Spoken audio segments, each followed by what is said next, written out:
This shop looks popular today. Wonder what the occasion is.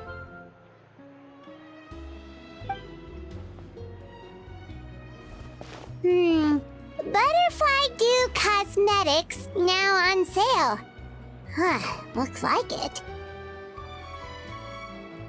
Oh, Sijwin's here too! Hey there, Sijwin! Hello there, Traveler and Paimon. I hope you're keeping yourselves fit and healthy. You bet we are! So anyway, what are you doing here, Sijwin? The Duke insists I take regular vacations in the Court of Fontaine. This one just so happened to coincide with a promotion for a new skincare product, so I came over to take a look. I like to keep up with the latest industry developments when I can, to help me with my magazine articles. Wait, you write? For a magazine? Which one? It's called Beautés en Fleur, and it's run by the Fontaine Beauty Association. I've done lots of articles about skincare for them, using the pen name Maritime Flower. Oh, wow! You're a Maritime Flower? If Paimon's not mistaken, you're one of the leading figures in the Fontaine Beauty Association! What's so weird about that? Everyone loves beauty! I really like this role. The staff at cosmetic shops are always so polite. And as long as I wear a big smile on my face, I always get the best customer service. Well, they sure don't want to make an enemy of the Maritime Flower. Obviously, it's because of Sijwin's love for beauty. Still a leader of the Beauty Association? That's incredible. The truth is, I study this field because I cherish my own appearance. It has nothing to do with being beautiful or not. Oh, the words of a master beautician defy comprehension! Oh, wait, you're saying that natural beauty is the highest form of beauty, right? Not really. Actually, Melusine aesthetics are very different from human ones. We don't view humans based on their appearance. If I had to describe our approach, I'd say it's based on cuteness. Oh, really? Yep. Still, I really value my current appearance, and in the process of taking care of it, I've ended up learning quite a lot about skincare and stuff. It turns out, my knowledge and experience is pretty popular with beauty product lovers. It came as a big surprise to me, though. Oh, Paimon gets it now. But speaking of your appearance, how come you look human anyway? Are you like only half Melusine?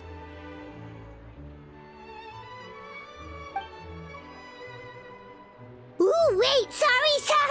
That was probably really offensive, wasn't it? No, I don't mind. I'm not mixed, though. I made a decision to turn myself into this form a very long time ago. If you're interested, I could tell you the story. A shape-shifting story? Oh, heck yeah, of course we're interested!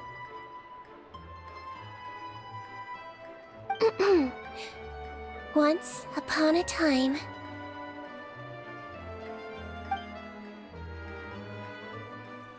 Long ago, humans rejected Melusines, and Melusines feared humans. There was one Melusine who became fascinated with human medicine, but no human wanted her help. And there was one girl who liked Melusines, so no humans would make friends with her. So, the Melusine became the girl's friend, and the girl became the Melusine's patient. Your checkup's all done. You're still in perfect health. Thank you, Dr. Melusine. In this game of doctor and patient, a friendship was born. Then, one day, the girl fell ill. The Melusine was the only doctor to arrive on time, but the adults sent her away. Scram! Melusines can't be trusted! So just because I'm not human, I can't save my best friend. In desperation, the Melazine approached the frightening witch. She begged and begged until she got a reply. If you take this potion, concocted of sin, you will gain a human face and grow human limbs. But then, you will lose everything that attracted this friend of yours to you in the first place. Can you accept that? The Melazine did not hesitate for very long.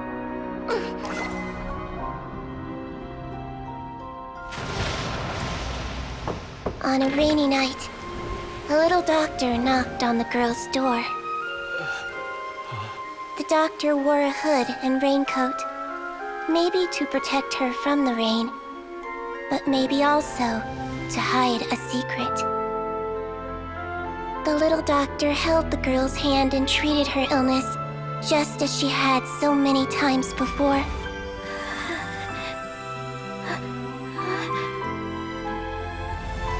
Dawn came, and the little girl's condition improved. But the little doctor was long gone, for she knew her friend would never recognize her again. And so, since then, I've lived my life in human form. Most people who know me just think I was born this way. Ooh. A witch? A potion? Why does this sound like a fairy tale? Trust me, it's a true story. Must be the way you told it then. It just sounds so... Yeah.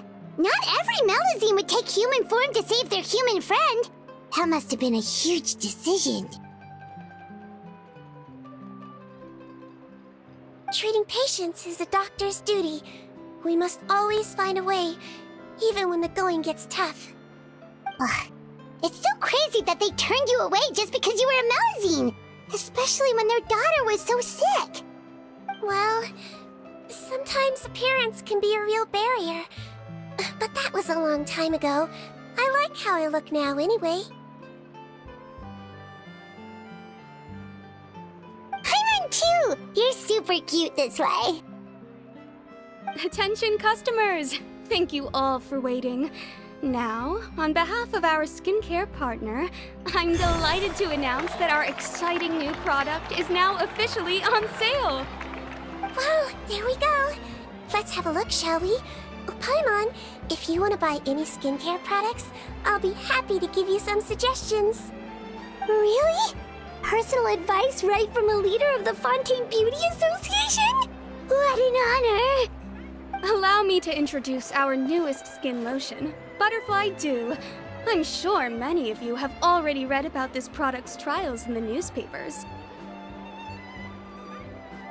To say that it improves skin quality is an understatement.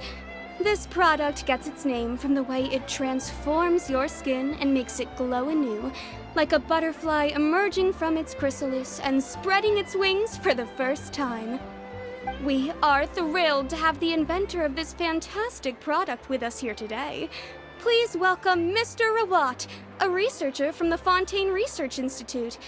Now, without further ado, I'll hand over to Mr. Rawat to tell you all about what Butterfly Dew can do for you. Thank you. Hello, everyone. I'm Rawat, and I developed Butterfly Dew. Wow, what a looker. He's a researcher? Wow, he's really challenging the stereotype. It seems that everyone is surprised by my entrance. Or should I say, my appearance. I'm well aware that researchers are generally better known for their brains than their dashing good looks. In that regard, I do believe I break the mold somewhat. Of course, appearance is a skin-deep way of defining a person. And yet one's appearance can be a very real set of shackles, holding a person back in their life. It can rob a young person of their self-confidence when applying for a job, dissuade a young lady from approaching the one she loves. Our actions are at the mercy of our appearance, and we slowly become the very person that the outside world sees us as. But what if I told you that those shackles can be broken? If our appearance prevents us from changing, then let us first change our appearance itself. Wash away moles, birthmarks, and wrinkles, and they can no longer rob us of our confidence. Replace them with luster and radiance, and we shall never again hang our heads in shame. That is why Butterfly Dew exists. Its mission is to allow us to shed our pupae, undergo a complete metamorphosis, and embrace a new life. Well, whether it actually works or not, after that speech, Paimon's already sold! Mr. Rawat, could I ask if you've used this product yourself? Of course, I tried it many times while I was testing it. You can consider me a product ambassador. Wow, then it's sure to work! Still, I don't expect to convince you just by blowing my own trumpet. So, could I get a volunteer from the audience to try it out? Oh, Paimon volunteers!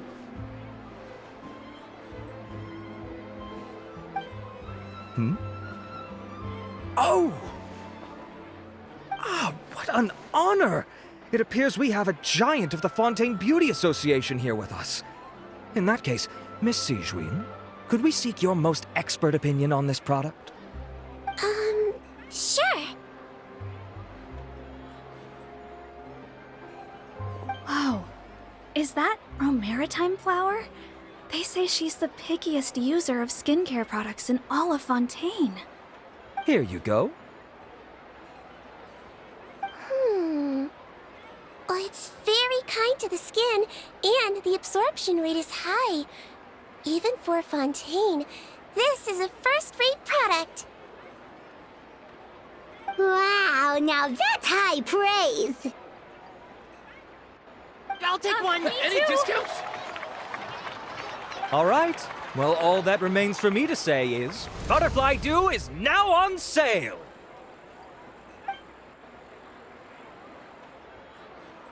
Think we should buy a bottle too? Huh, of course you bring up Mora. Fine, Paimon will pay out of her own pocket and even share it with you. There, does that sound fair? And if you're worried about whether it's the right product for you, well, luckily for us, Sijwin's here, so we can get an expert consultation.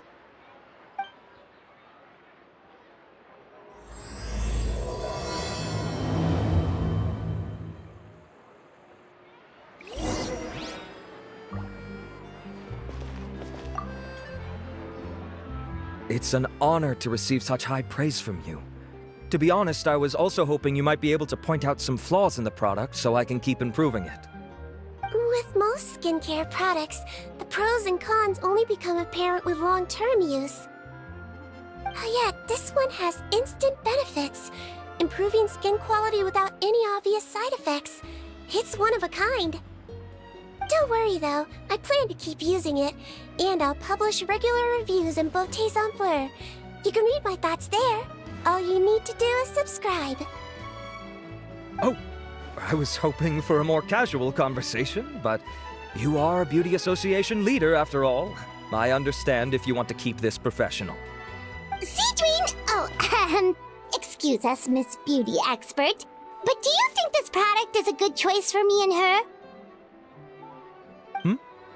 Wait, are you the renowned traveler? That's right, and by her side, the equally famous Paimon. Well, I don't normally handle customer questions personally, but since it's the traveler asking, allow me to make an exception. Butterfly Dew is made for all skin types, so no matter who you are, you can rest assured that it will be kind to your skin. If anything, it might be marginally more effective on Fontainian skin, but other than that, it works the same on everyone. Why would it work better on Fontainians? In the interests of protecting my trade secrets, I'm afraid I can't answer that, Miss Paimon. Alright then. How about a friend discount? Save yourself the trouble. I'd be greatly honored to have both of you use my product. Here, take 2 bottles for free. Yay! Paimon's private fund survives!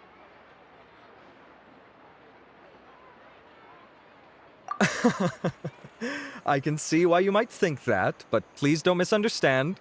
This gift is simply a token of my esteem. There's no business motivation behind it. To me, finding new customers for Butterfly Dew is about meeting kindred spirits, fellow admirers of physical beauty. I consider it a labor of love. Admirers of physical beauty? Eesh, that's embarrassing to say out loud. It sounds so shallow. It's nothing to be ashamed of, Miss Paimon. Most people claim to desire inner virtue, but it's still physical appearance that turns their heads. This is a fact of life. It's only natural for people to desire to become beautiful. And that's exactly what inspired me to choose this research direction in the first place. You're right. Everyone loves beauty, don't they? Look at the time. My apologies, but I have other things to attend to. I'll leave you with these 2 bottles of Butterfly Dew, and I look forward to seeing you again. Paimon, I'd say there's no need for you and the Traveler to use this product for now. Why? Is there a problem with it? The quality is fine. I just think there's room for improvement. I think I could add some ingredients to the mix to make it more effective. Really? Then why didn't you tell Rawat about that? Researchers are a very special breed of human. You can point out their flaws to their face and they won't mind very much. But if you tell them that someone else could do a better job, ooh, now that'll make them really upset. If I'd mentioned it, he probably wouldn't have given you those 2 bottles for free. Fair enough, that makes sense. If you're interested in the more effective version, I can write up a list of ingredients for you. Just come get me once you've gathered them. When you say more effective, you mean it'll make Paimon even prettier? Ooh, how can we say no? As for me, it's probably time I got back to the Fortress of Maripede. I mustn't leave the infirmary unattended for too long. Alright, see you there then!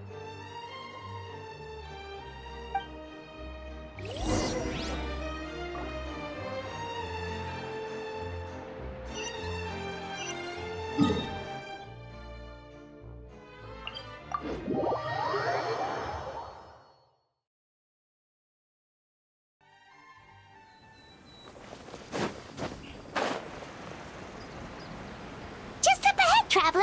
The ingredients for Sijdwin should be nearby.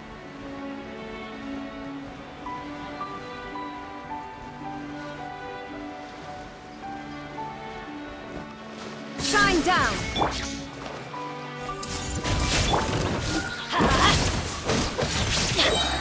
Everybody stand back!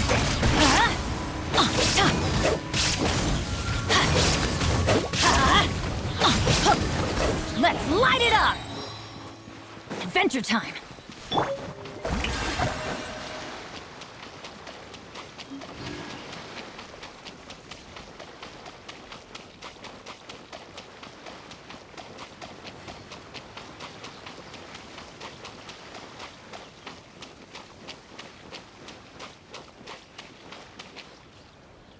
Strike a pose!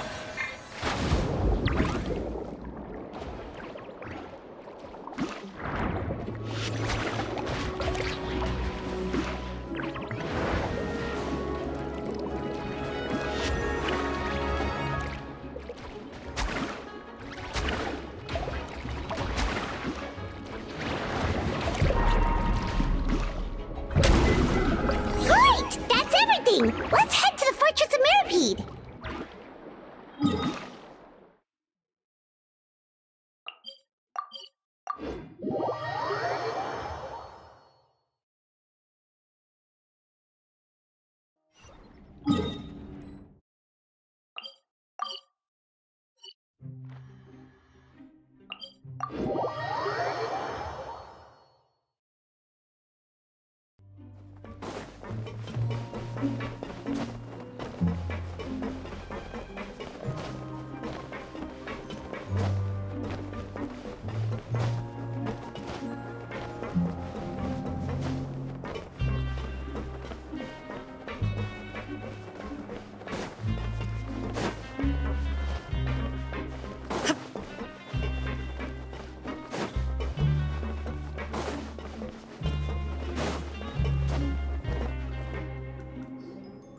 Whoa, the infirmary is packed!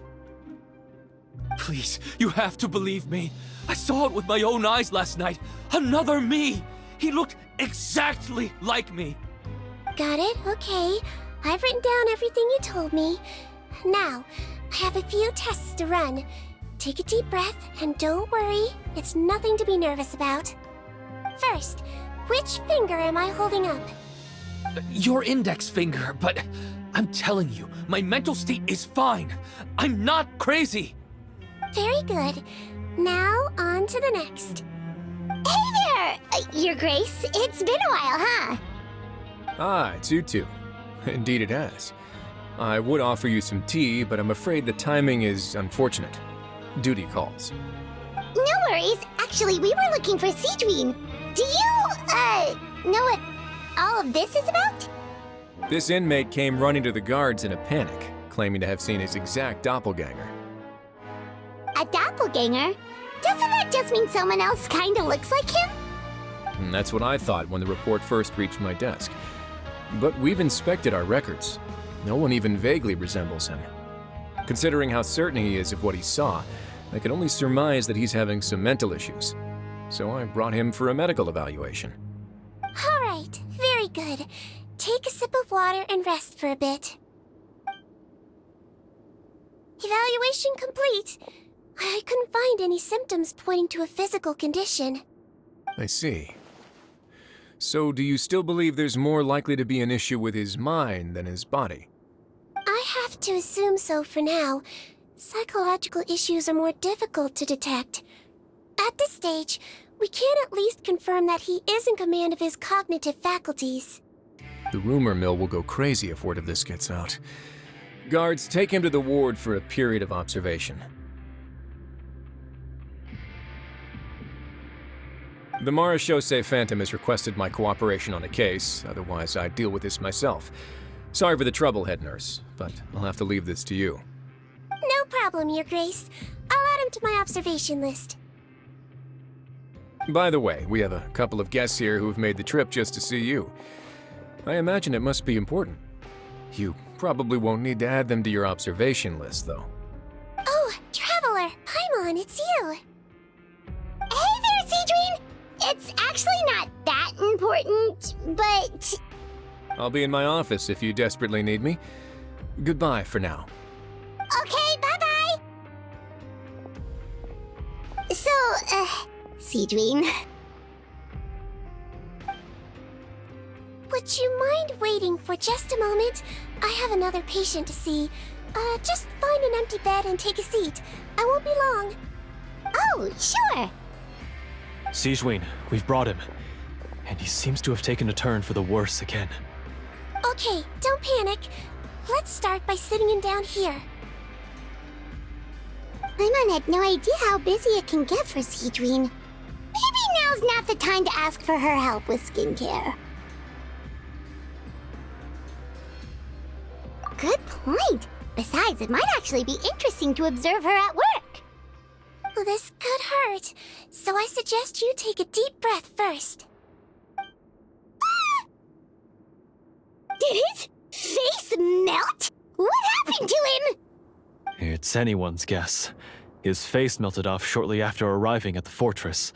But since he's a serious offender, he can't be allowed out for medical treatment. Best we can do for now is ask the head nurse to give him something to manage the symptoms. Oh, this is gonna be awkward. We still need to bring him to the Marechaussee Phantom for questioning. What if he scares them half to death? Will that be our fault? The Marechaussee Phantom? Does this have something to do with the case Risley's dealing with? Yup, it was a huge case. They bagged a few dozen crooks in one fell swoop. And this guy's the baddest apple of the bunch. He harmed countless people. And now, it looks like it's all finally catching up with him. You done gawking? Not yet. I need to check the severity of your ulcers to decide the right dosage. Don't worry. We Melazines have a very different sense of aesthetics from humans. To me, he just looked like a little kitty with slightly scruffy fur, but still just as cute. Don't patronize me. Do I look like a kid to you? Just give me the meds and let me out of here. I already missed my cell. Hey, lose the attitude. You dare talk back to our head nurse like that again? Your days are numbered. Oh, it's fine. Okay, I'm going to apply the medication now. Tell me if it hurts, alright? Look how nice Sijwin's being. And he still talks to her like that? What a nasty piece of work. Can I leave now? Wow, not a peep. What a brave little guy. Thank you, Sijwin. And I apologize for the trouble. So, Traveler, Paimon, did you bring the ingredients? We did, but we don't want to interfere or anything. You're busy saving lives here. Oh, don't be silly. I agreed to it, didn't I? Just hand me the ingredients, and I'll make some time to whip it into the improved version for you. Take a rest here if you want. Or, if you're not tired, I hear they're holding a new pancreation tournament in the administration area. Or alternatively, is there anything we could help you with, Sijwin? That's right! Let us help you out! It's the least we could do! Good point. Kind-hearted humans start to develop guilt if they accept free help from others. Don't worry. I'll take a look at my schedule. I'm sure I can find something to treat this condition. I gotta warn you, though, it'll be tiring work. So I suggest you take a break first, then come back and see me when you're ready.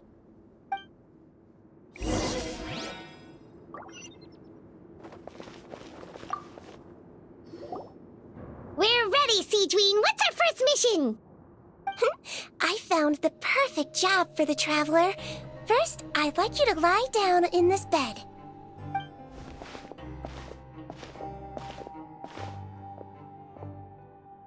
What for? I need you to pretend to be sick. What? Oh, is it that difficult? I thought you did a pretty good job last time. Oh, so you knew. I sure did. She was way more interesting than the usual malingering inmates. When you played along very well, Paimon. I observed you two for quite a while after that. Well, this is awkward. But why do you need us to do it again now? No time to explain. My next patient will be here any second. Oh, please, just do as I say. You can, pretend like you've got a nasty headache. And throw in some dry heaving for good measure. Okay.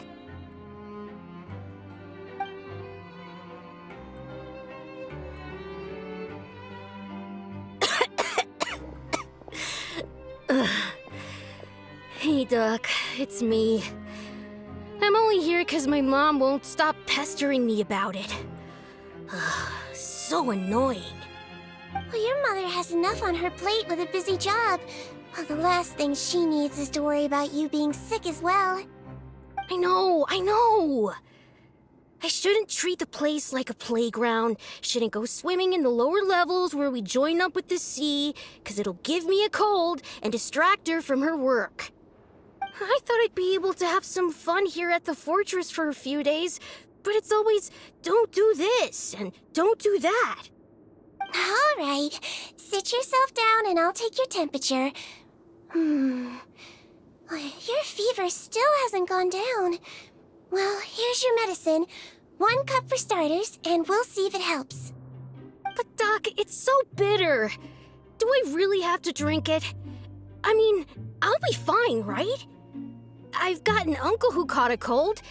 His fever went away on its own after a couple days.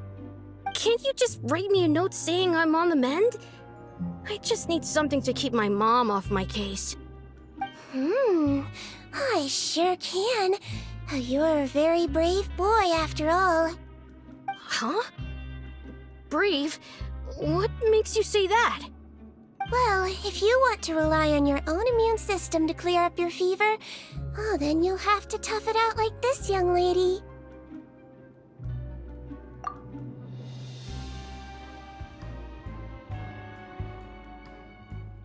Hang in there, Traveler. Are you gonna puke? Paimon can get you a paper bag.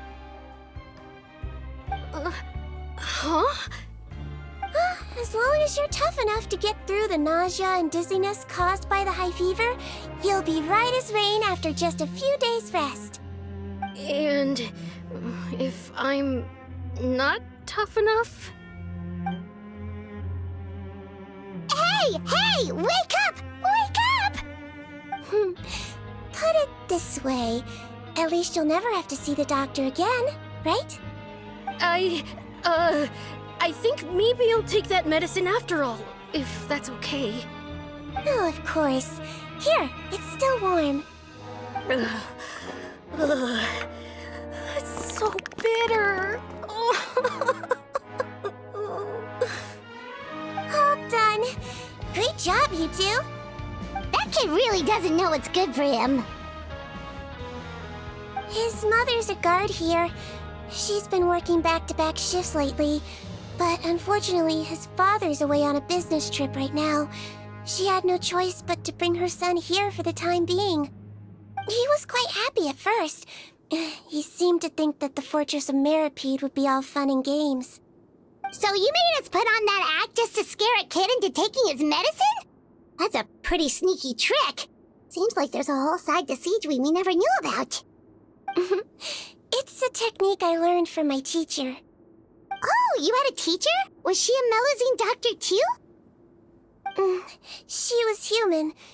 She passed away a long time ago. Oh, sorry. No, it's fine. I really liked my teacher, so it's always nice when I get to talk about her with other people. She was a traveling doctor, and since she didn't have a clinic, she'd go out and visit her patients wherever they were. Dealing with the badly behaved ones was her specialty. She used to say, if you can scare the little brats into taking their medicine, you won't have to hear them wailing and screeching when their condition gets worse.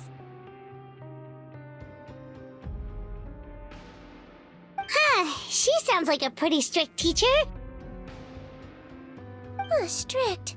Well, that's not how my teacher saw it. She thought of herself as terrifying to kids. Strange way for a doctor to describe themselves. Now Paimon's curious to know what she looked like. As it happens, I actually have a picture of her. Oh, wow, yeah, okay, that'll terrify the kids. Yep. All the children she treated thought she was a witch. Why does it almost sound like you're envious of her? Oh, because I am. If she was here, all the children would take their medicine without any need for tricks. A doctor who looks like a witch. True, they wouldn't dare try anything funny with her around. Oh, me, on the other hand, it's hopeless. Children aren't afraid of me at all. That's actually a good thing, you know? Oh, my next patient should be arriving now. Would you mind lending me a hand again? Sure thing! On to the next mission!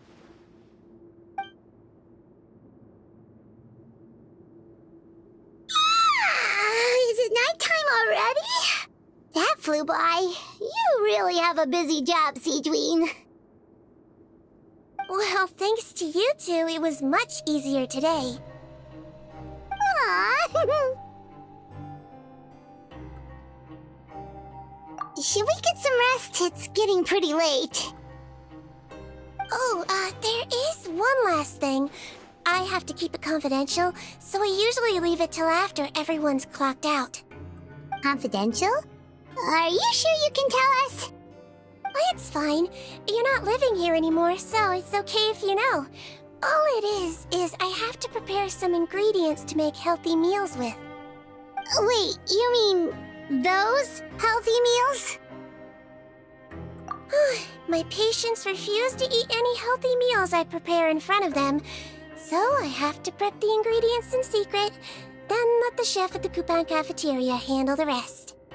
Considering even the chef's version makes people uneasy, it really makes you wonder what's in it. You want to find out? I can teach you how to make it. That way, if you ever suffer from exhaustion on your future travels, you can prepare a healthy meal for yourself. It's really good for you, you know. Sure? Guess we can help out one more time.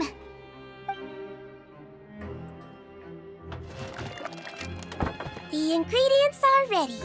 Now, put them on the table and add them in the order I tell you. First, we add this special slime condensate, stir it thoroughly, then pour it in. See that? It adds elasticity. It looks just like tasty jelly, doesn't it? Yeah! Yeah, it really does! Until you remember it's slime condensate. Next up, xenochromatic crystals. You want to crush them up into a fine powder, like powdered sugar. Wait, are those from Fontimer aberrants? Are you sure they're edible? Finally, we'll need some high-protein meat. Frogs are an excellent choice. You just need to clean their innards, and then you're left with some lovely tender meat. Oh! Frogs. And we're done. All that's left now is to pack them into lunch boxes and hand them to Walsey. Yesterday in the production zone, I noticed an inmate who's been working for 2 days straight. That means it's a healthy meal for him tomorrow. Sijwin really does have the inmate's best interest at heart.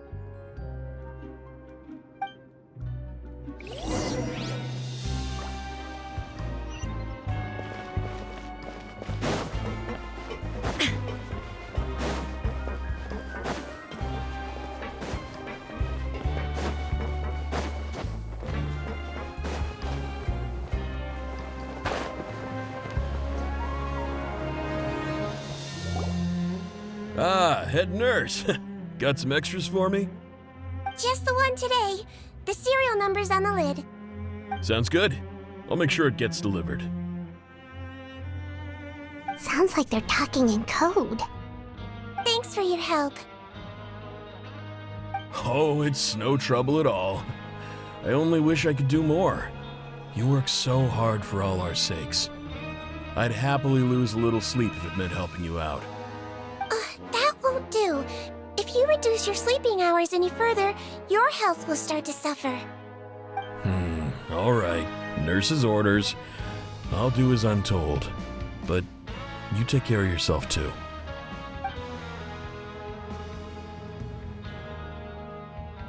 Well, I'm done with work for today. Thanks for helping out, you two. Seems like the guards and staff here have a lot of respect for you, Sijwin. In just one day of helping you with your work, it feels like we've done a lot for the fortress. Head nurse, please, wait. I'm sorry to disturb you this late at night, but I think you'll agree this is urgent. Okay, just relax and catch your breath. What's the matter? The guard at the observation ward, Odilon, he told me to pass on a message to you. One of the inmates there, the guy suffering from possible hallucinations, well, he seems to have made a sudden recovery, and now he wants to apply for permission to leave the ward. Huh? Already? You were right to tell me. I'll have to examine him and make sure he's well before we discharge him. Looks like we've got one job as medical assistants left. We'll come with you.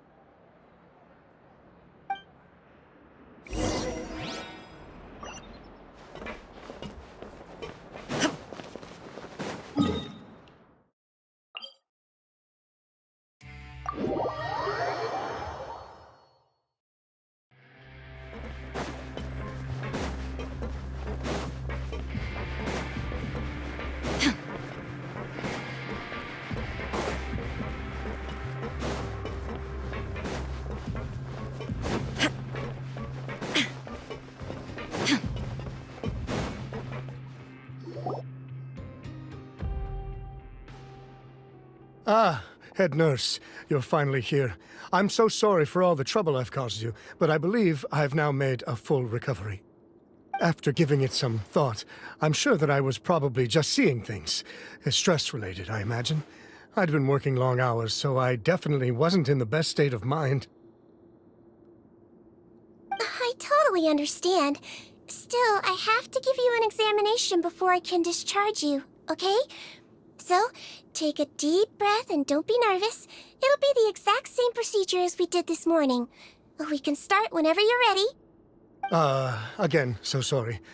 I was in such a state this morning, I barely recall anything. Would you mind taking me through it again? Oh, not at all. It's a lot to remember.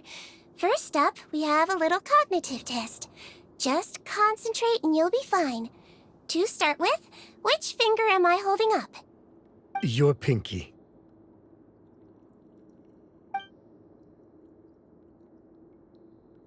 All right. All indicators seem normal.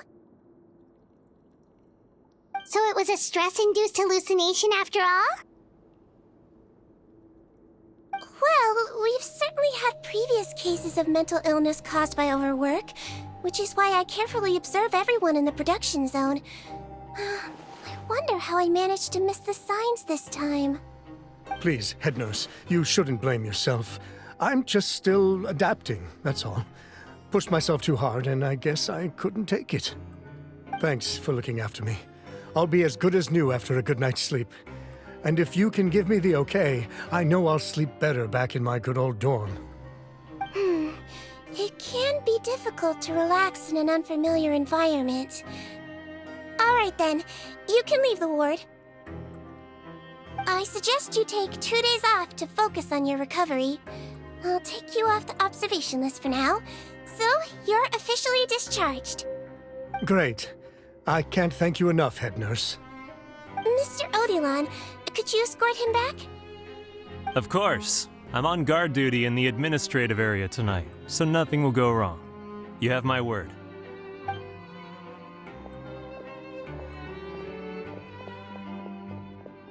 Guess you're finally done for the day now, huh? Yep. But I still haven't gotten around to making that improved lotion for you yet. Oh, no rush! Seriously, it's super late now. You should go get some rest too. Well, tomorrow it is then. Good night, Traveler. Good night, Paimon. Hope you sleep well. Oh, don't you worry! We will! After a productive day of work, we're both gonna sleep like a log. Yeah, sleep tight, Sijwin. See you tomorrow!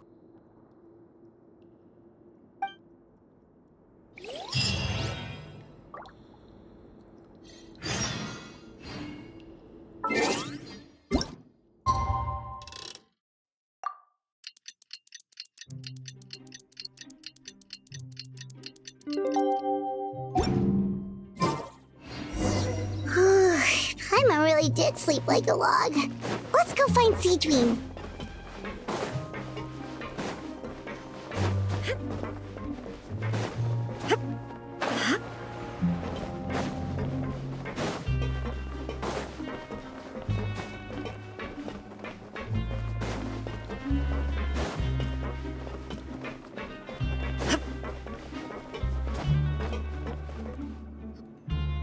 Whoa! How is the infirmary even busier than yesterday?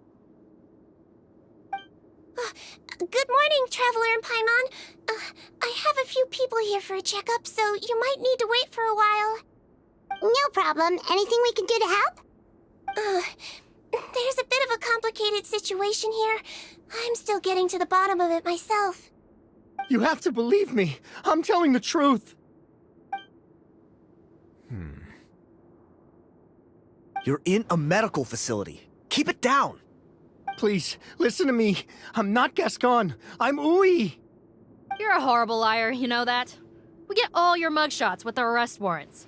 It's clear as day that you're Gascon. You mean because of the way I look? I don't know what happened. I just woke up like this. Then you guys dragged me in here for an interrogation. I brought you here to figure out what's going on. If you truly are the victim of an injustice, yelling isn't going to achieve anything. At most, it'll delay your vindication. All right. I get it. This is nuts. Yesterday's interrogations went fine, and now this. Morning, Your Grace. What's going on? Remember the case I mentioned yesterday? The one brought to me by the Marechaussee Phantom? Well, we've been questioning the inmates involved this morning. Every single one of them is claiming mistaken identity. Huh. That's even weirder than what that guy was saying yesterday. The thing is, none of them have been able to provide any evidence whatsoever to support their claims. Questioning them further got us nowhere, so for now, we've brought them to the infirmary. And we thought yesterday was as busy as it got for Sijwin. We've compiled their statements. Have a look. Perhaps there's something we missed.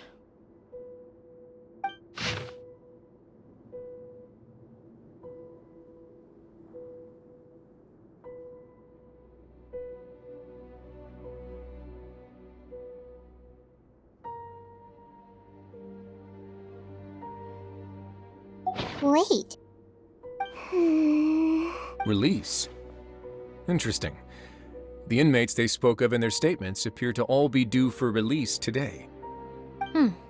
I noticed that too. If that's their plan, they're underestimating us a little. Every serious offender claims that there's someone else who just so happens to be due for release today.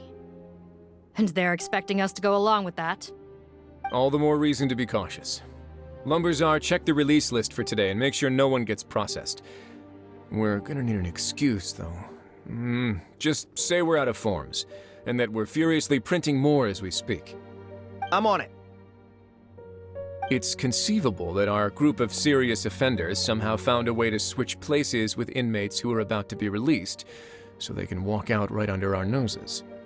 We did consider that possibility. But I mean, just look at them. They match the warrants, period. How could there have been a switch? Only if they're dead ringers for the inmates due for release, I suppose. I gave you that name list yesterday to assist in your investigation. Did that help? Yes, the inmates' mugshots were attached to the list. The first thing I did was check for lookalikes, and I didn't find any. The only other thing that stands out to me is that their voices sound a little different today. But it's not exactly hard to put on a fake voice. Oh, really? What does our head nurse make of all of this? Give me a moment. I think I have a way to confirm whether there's been a switch. I know, it's not time to change your dressing yet, but please bear with me. Huh? Isn't that the guy from yesterday? This should be Honore. He has very severe facial ulcers, which require an operation in the hospital at the Court of Fontaine.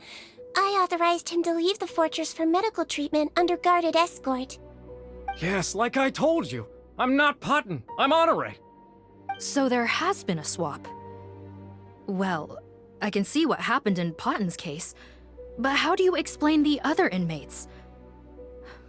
You're not telling me their souls switched bodies, are you? No, I believe it was their faces that got switched. The method is a bit like replacing a tooth. Take the bad tooth out, put a false one in. And actually, I think I can prove it to you. Traveler, Paimon, do you remember Eric from the other day? Yeah, sure do. Then you can be my witnesses. To start with, please fetch the inmate who claims to be Eric.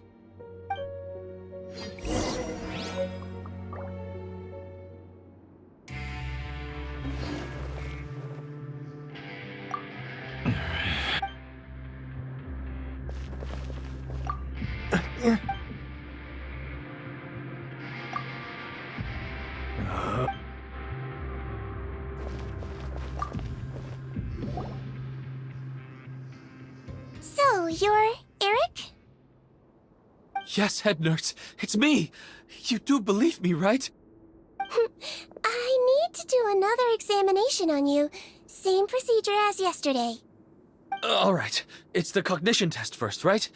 So I need to concentrate. Now, try to recall if you can.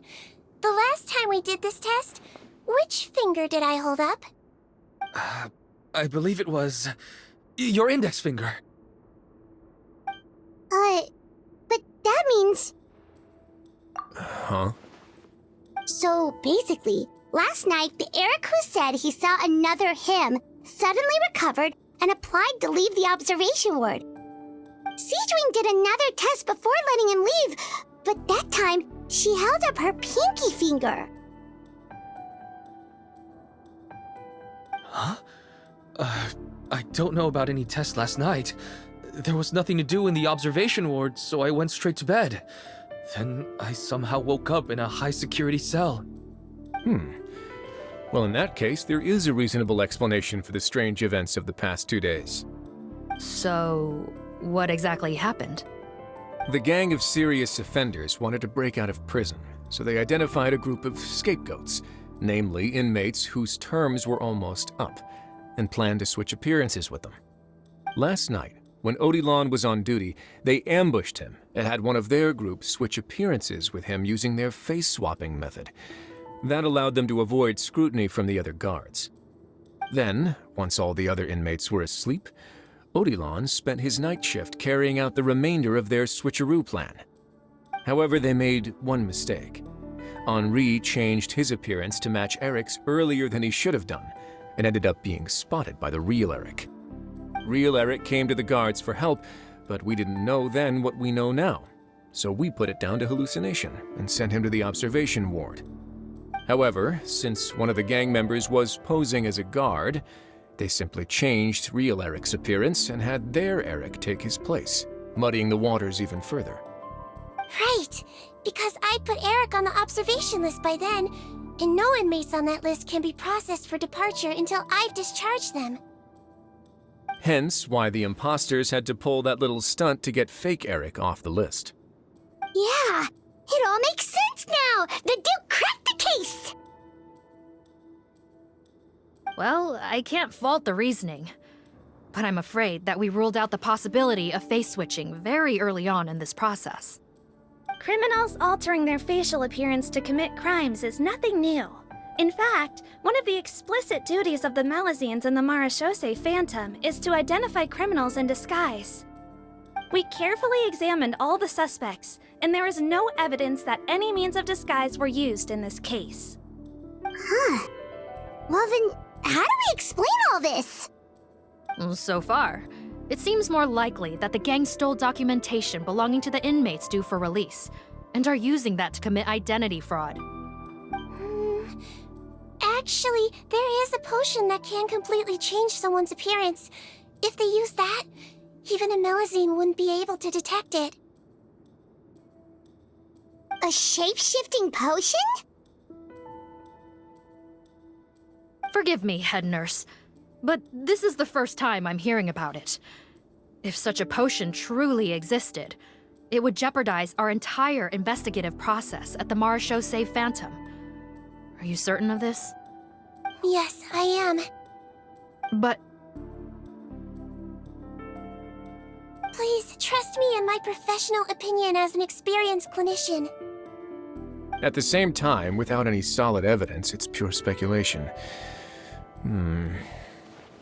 If we can round up all the inmates suspected of switching places, then have a little talk with both sides, we might just get our answer. Yep, let's do that. Okay. Well, it was our negligence that meant we had to come and conduct these post-internment interrogations. And I know it's put you out. We'll do it your way. Your Grace, bad news. I paused the releases like you asked, but we were too late. A bunch of people already got processed 2 hours ago. I checked the list, and sure enough, it's all the people who gave statements. 2 hours ago? That's before today's interrogations began. They had this all planned out. So there really was a switch after all. They really pulled the wool over our eyes on this one. We should be able to catch up with them if we leave now, right? Not if that potion is real. They can just switch faces again after leaving the fortress. And if the Marechaussee's Melazines can't even spot them, we wouldn't know where to start searching. Yikes! So we're at a complete dead end!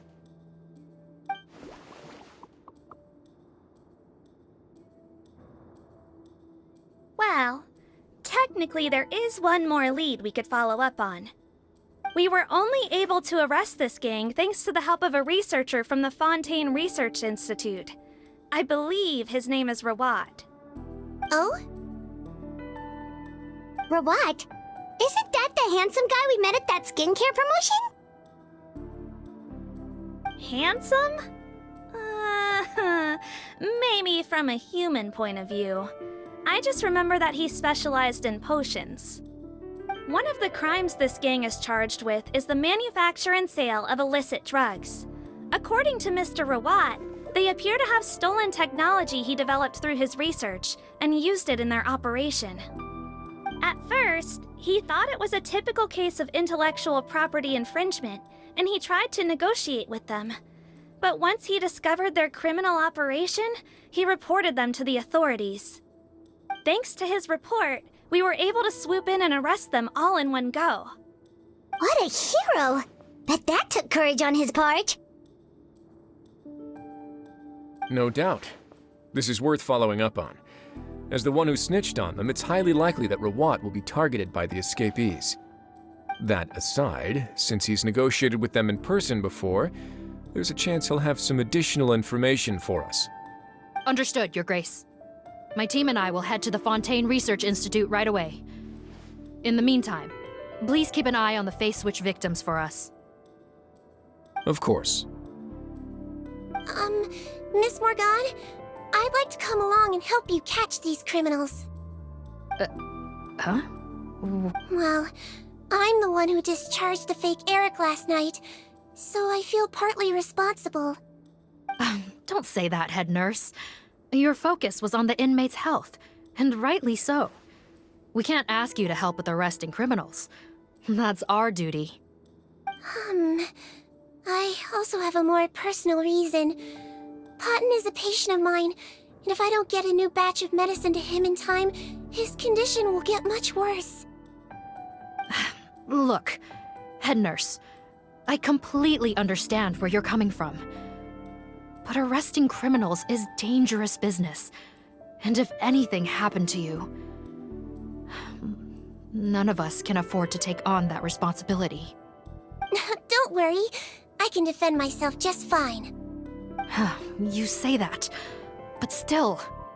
If I may, Miss Morgan, Sijwin is the one who raised the potion hypothesis, and I'm sure she has far more expertise on the topic than your team. My suggestion would be to bring her with you.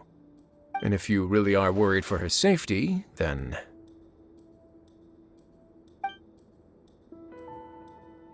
Ah, there you go, right on cue. Knew I could count on you. Okay. Well, since this plan has the Duke's blessing, far be it from me to refuse. We should head off immediately. Time is of the essence.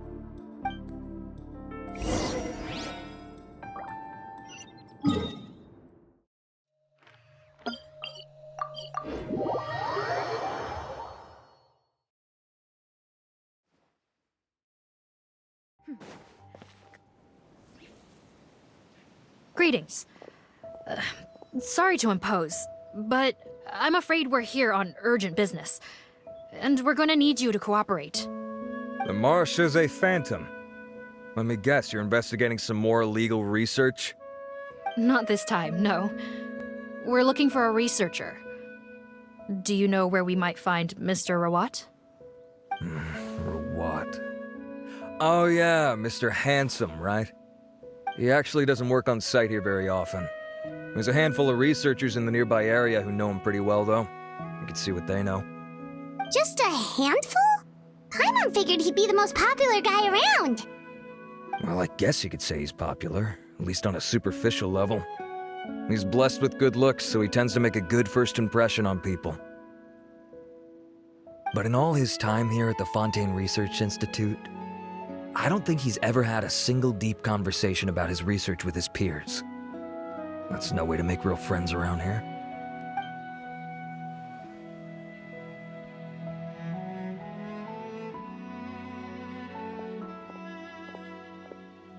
That's so weird. He definitely didn't come across like a recluse at that product promotion. I don't find that weird at all. He definitely didn't strike me as the kind of guy who's, good at making friends. Really? Paimon couldn't tell. Must be a Melusine perception thing. Okay, we should talk with his acquaintances. But we also need to check the Research Institute for any clues. Let's split up. It'll save us some time.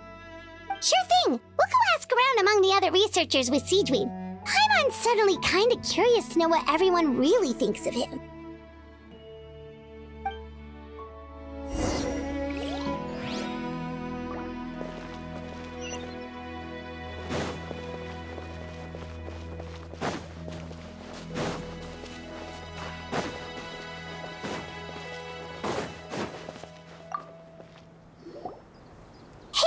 Are you in Teep?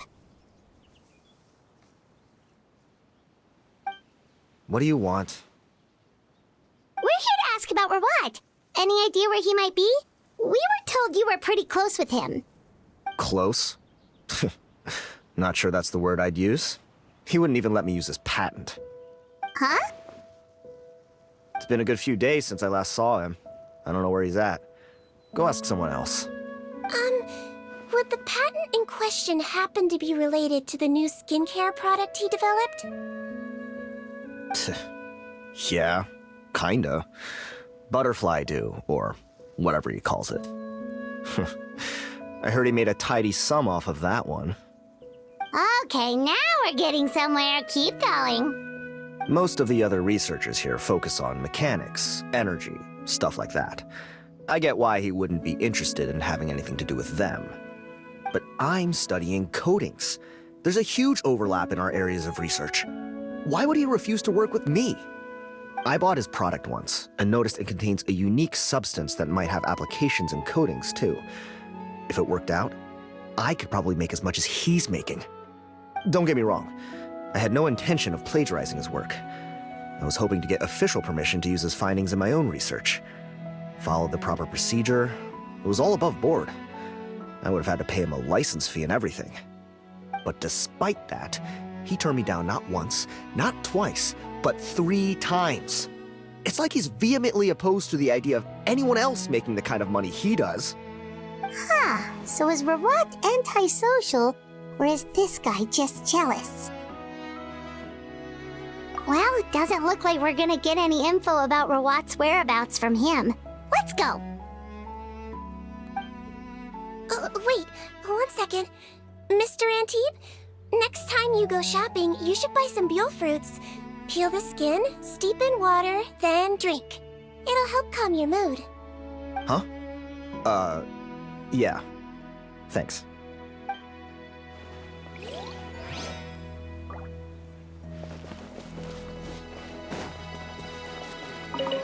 What should the next want of?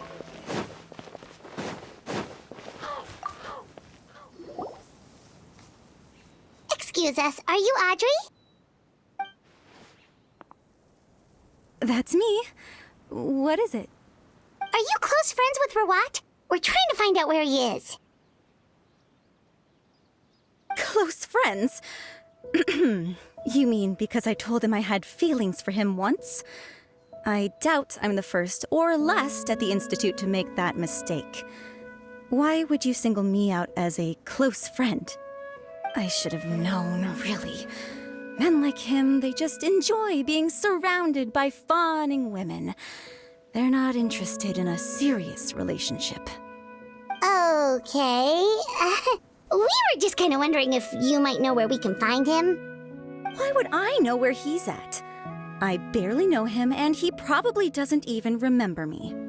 Ugh, this is getting annoying. Shall we go ask someone else?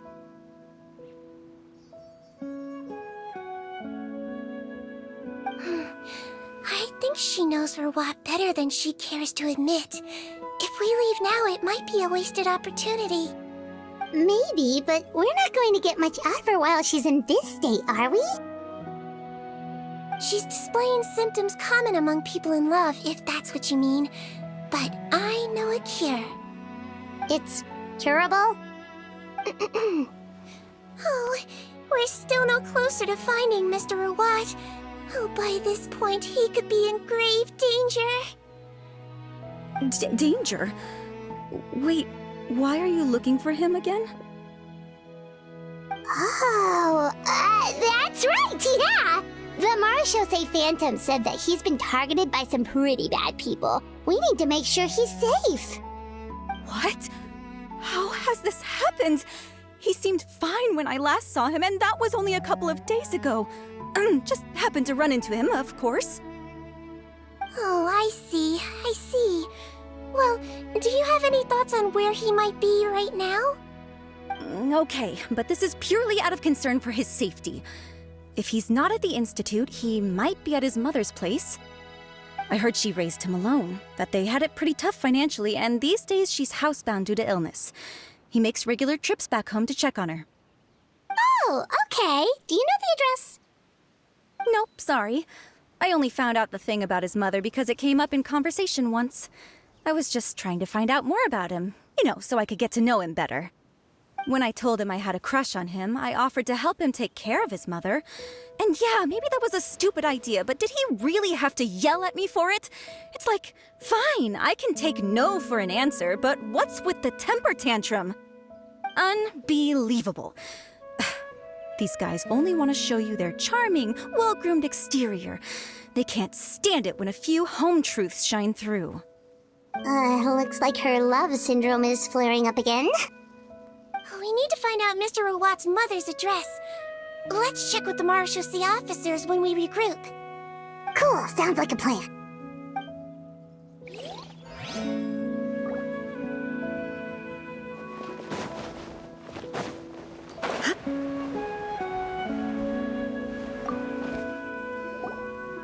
Sorry to bother you, sir, but are you Bertram? Who's asking? Just some concerned citizens helping out the Marechaussee Phantom with an investigation. We'd like to ask you about Rawat's whereabouts, if that's okay. We're told the two of you are pretty close. Not anymore, we're not. Turns out we don't see eye to eye. Oh yeah? What happened? The thing about us researchers is, most of us do what we do for some sort of higher purpose. But not Rawat. All he cared about was how to commercialize his findings. He won't even let you work with him unless you sign a confidentiality agreement first. Also, he has better control over who gets which intellectual property rights. How are you supposed to get any meaningful research done working with a guy like that? Now that I've got my own technical solution for my compressor, I don't need to work with him anymore. So that's what Rawat is really like. We'd still like to know where to find him. Is that something you can help us with?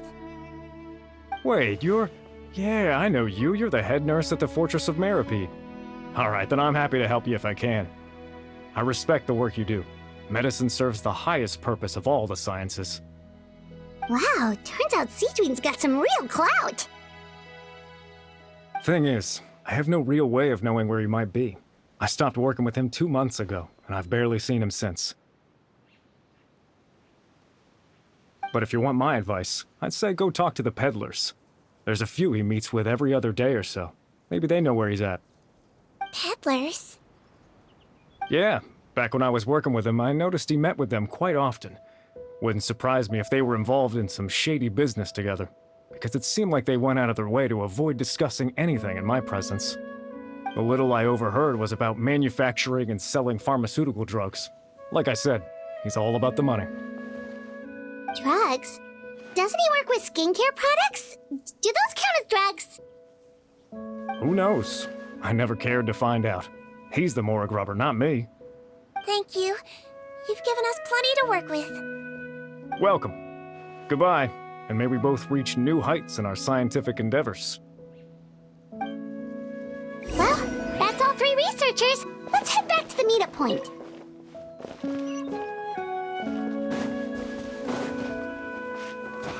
Now I'll be able to continue with my hydrology research.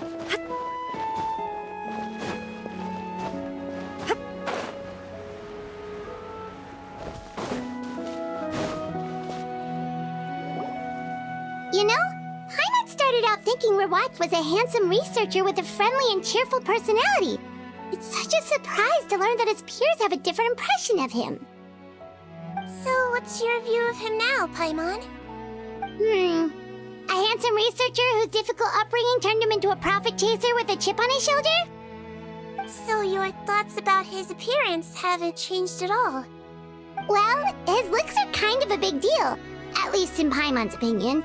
How did such a handsome guy end up being so antisocial? Even with his difficult family background, it just doesn't make any sense. You can't judge a person solely based on their appearance. Head nurse. Traveler. I assume you've spoken with the researchers. What did you find out? Bertram mentioned Rawat's involvement with some pharmaceutical merchants. Do you know if he's registered any pharmaceutical brands? Since he was a whistleblower on such a huge case, I ran a background check on him. I don't remember there being any brands under his name. How strange.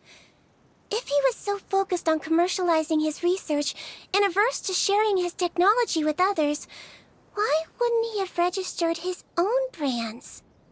Maybe he and his business partners needed to avoid public scrutiny? You think he may have colluded with the gang? Well, the crime was manufacture and sale of drugs, and that would certainly be in his wheelhouse. We can't rule it out. Isn't that pretty unlikely, though? He was the one who blew the whistle on them! Most children who come to me with tooth decay have suffered pain for a long time already, but they'll still try to hide the fact that they eat too many sweets. Grown-ups and children aren't so different in that regard. If you say so. I saw him when he came to make his report, and I certainly didn't get the feeling that he was the type to collude with criminals. Perhaps it's more likely that they were coercing him. You mentioned that he comes from a poor family. So, it's possible that the criminals approached him asking for academic support, luring him in with the promise of riches. By the time he discovered who they really were, he was in too deep. They had leverage on him, so he was forced to keep working for them. I've seen it happen many times before. That does make a lot of sense. It would definitely explain why he was so unwilling to cooperate with his fellow researchers. No wonder he's so unsociable. He must be on edge all the time with a gang of crooks breathing down his neck. In that case, the situation could be worse than we thought. If Rawat was working with the escaped inmates, they're sure to know more about his whereabouts than us. Oh, there's a good chance they'll get to him before we do. Based on the information we've gathered so far, he was last seen 2 days ago. If no one's seen him since, maybe we're too late. 2 days ago? So he went missing right after that product promotion. That was the same day he reported the criminals, too. Not a good sign. Don't worry, everyone. I believe we still have a chance. Since he disappeared right after blowing the whistle, it's likely that he's gone into hiding. Yeah, he must have been worried that they'd come for him. All the more reason to find him as soon as possible. The only lead we have at the moment is his mother's house, which you mentioned earlier. Seath, think you can find the place? Yep. When you register a brand, the Court of Fontaine requires you to provide a legal address. The one Rawat wrote down was in the outskirts of the city. That should be the place. Okay, then there's no time to lose. Let's move.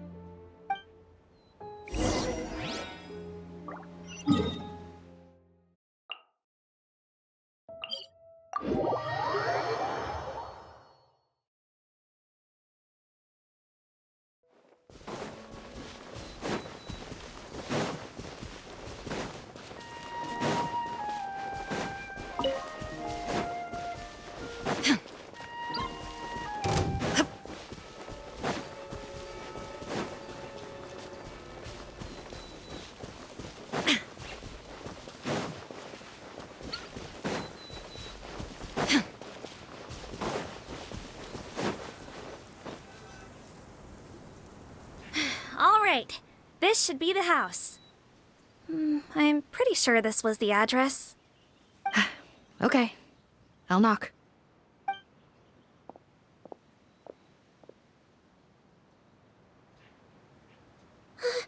Sounds like whoever's inside has restricted mobility. Oh, it seems serious. Oh, what's the fastest way to get this door open? Break the door down? No, I'll handle it. Let the expert deal with it. There'll be a mountain of paperwork if we damage a citizen's property.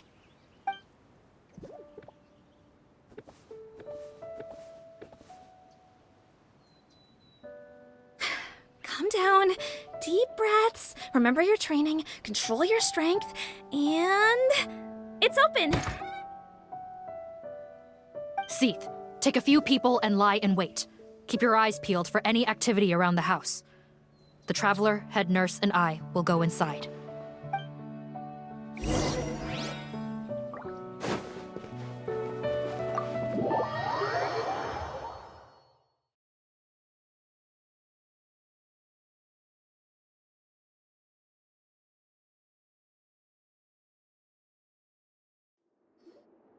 Hello? Anyone home? Oh, there. On the bed, there's an old lady. That's gotta be Rawat's mother, right? She doesn't look like she's in any state to be answering our questions, though.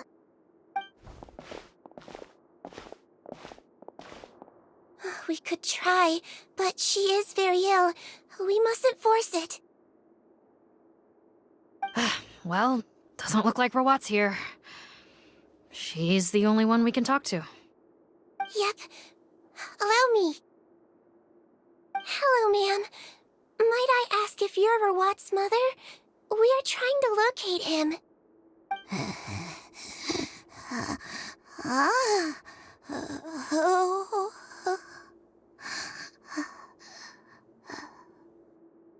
Hard of hearing, perhaps. Does anyone have a picture of Rawat? I have one here. I'd like to show you a photo, ma'am. Is this your son? Do you know where he is?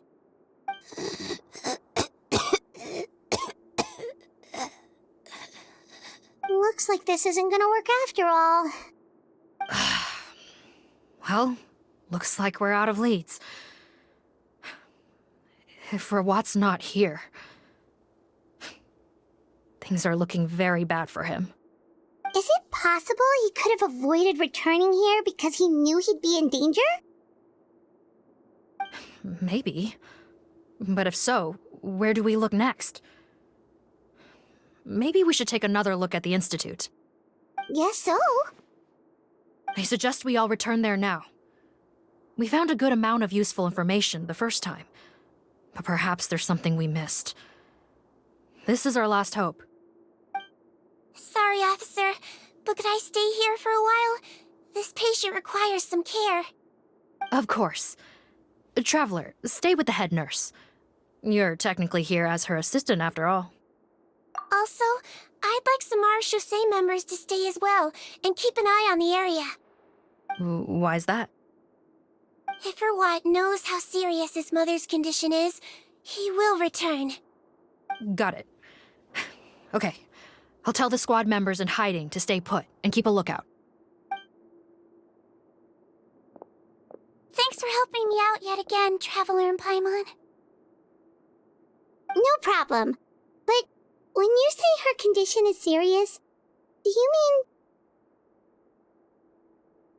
Yes. She's barely clinging on to life. Oh. Let me take care of a few things first. Could you pass me the towel over there? Yeah, of course.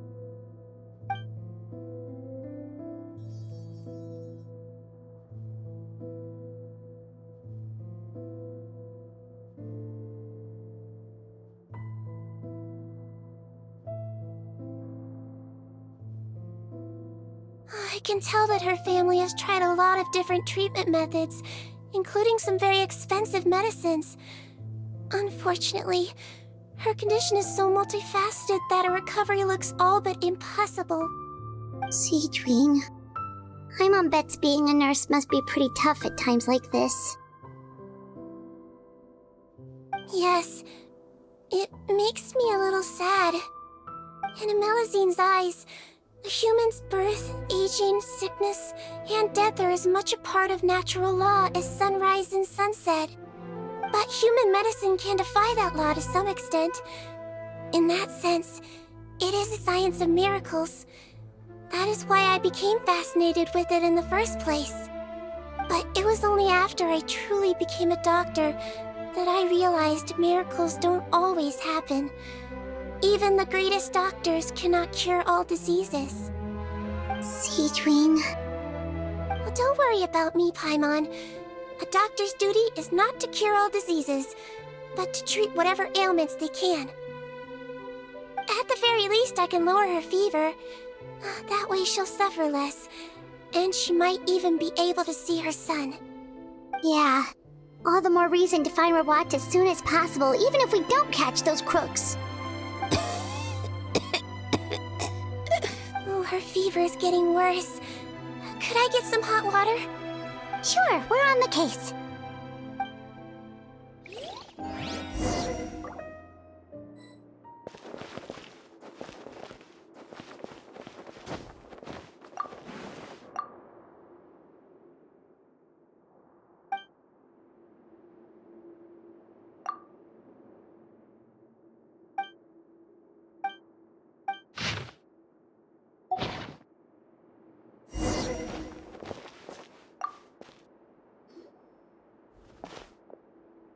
Found the hot water?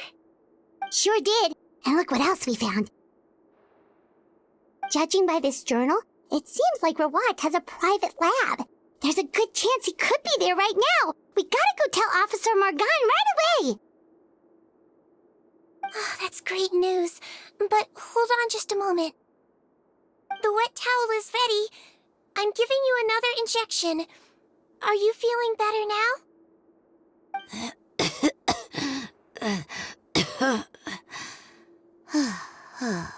It's all right. We'll go bring him back. Please hang in there. Thank you.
It's Officer Morgan! They're already here!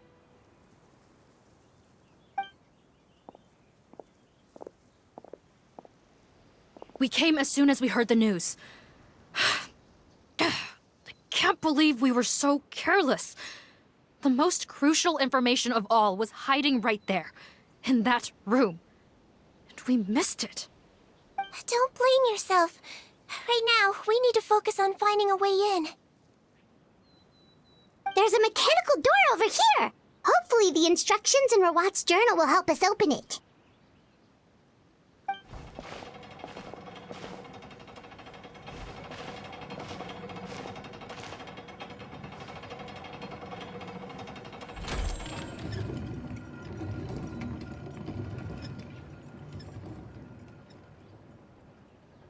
It's open. Let's go in.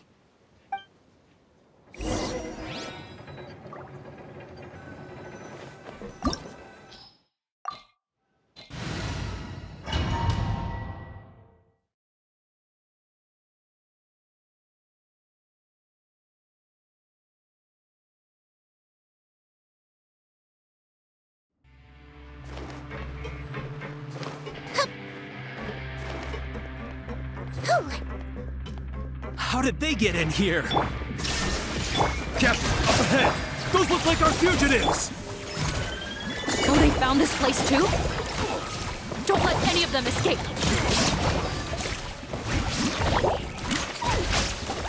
Yeah!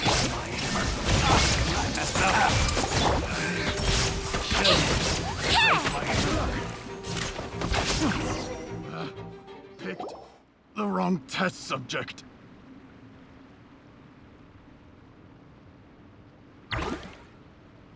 Captain, according to our list, many of the fugitives aren't accounted for. There may be others hiding deeper inside the facility. Ah, so these guys were just the lookout crew. The Marashose Phantom! How did they find this place? Wait, it's that guard from the fortress. That's right, I'm on your side. The Duke sent me. What's the matter? Some sort of mix-up? Mr. Odilon, didn't I tell you a few days ago that you need to stop all field work until you've recovered? Well, you know, gotta help His Grace out. Share the load. Officer Morgan, this man is an imposter. The real Mr. Odilon has no recent health issues. What? But Looks like the head nurse was right about the face-swapping method. Arrest them all! DuPont, stay here and keep guard. And watch the exit. If we're not back soon, call for reinforcements. got it.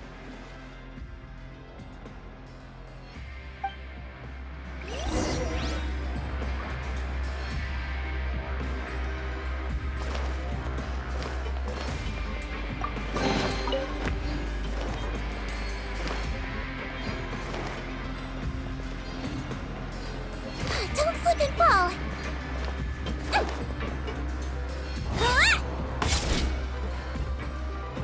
Don't slip and fall!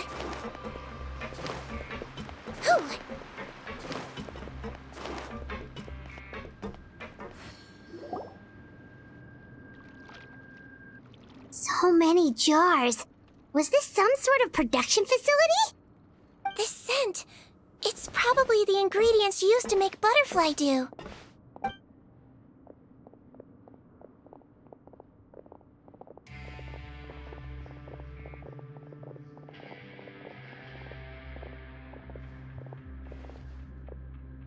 How come they're all empty?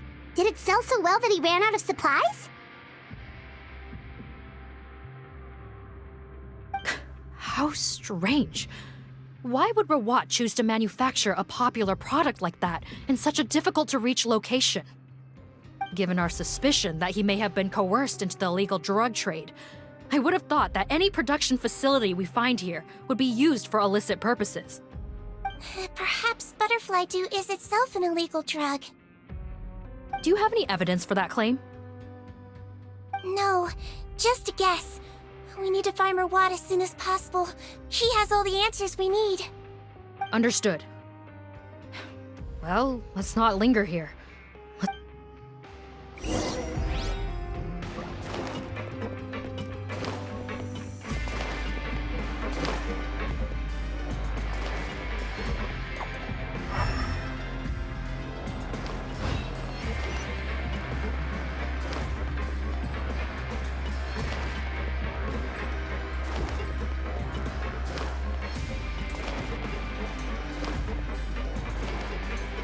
Doesn't look like we're gonna get this door open. Let's find another way around.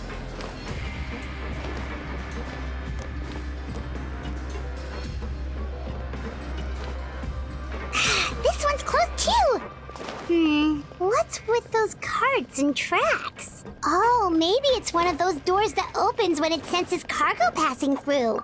There's a loaded cart right over there. Let's bring it to the door and give it a try!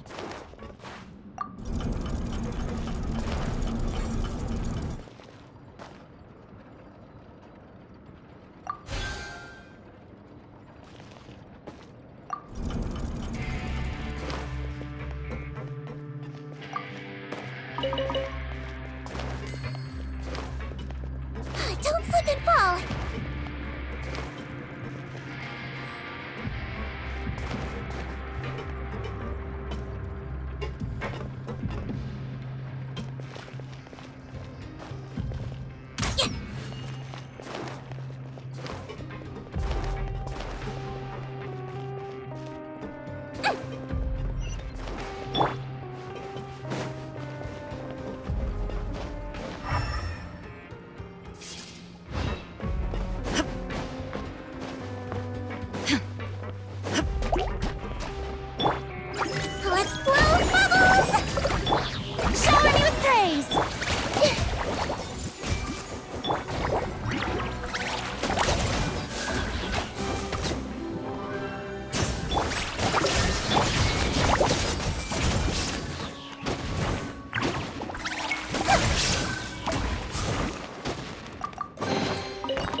This room's much smaller than the others. Judging by the implements on the table, this looks like a potion-making lab. Head nurse! Over here!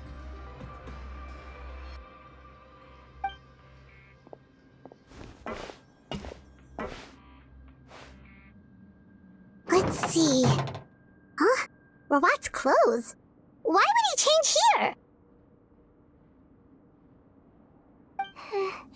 Perhaps they stripped him down, left the clothes behind, and disposed of him somewhere else?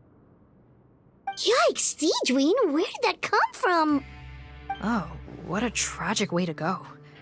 Especially with such a bright future ahead of him.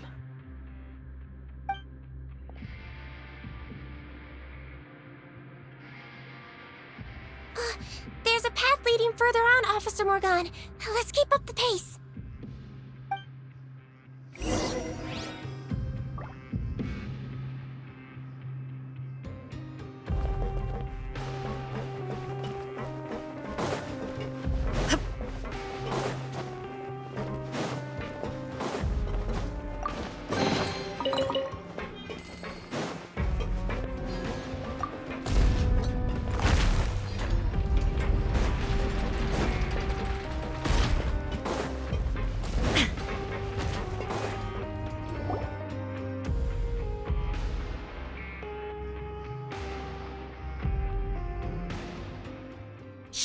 There's a whole bunch of people in there.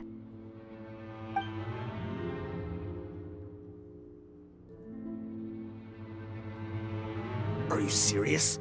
You're telling us that within a day, our faces are going to rot like yours?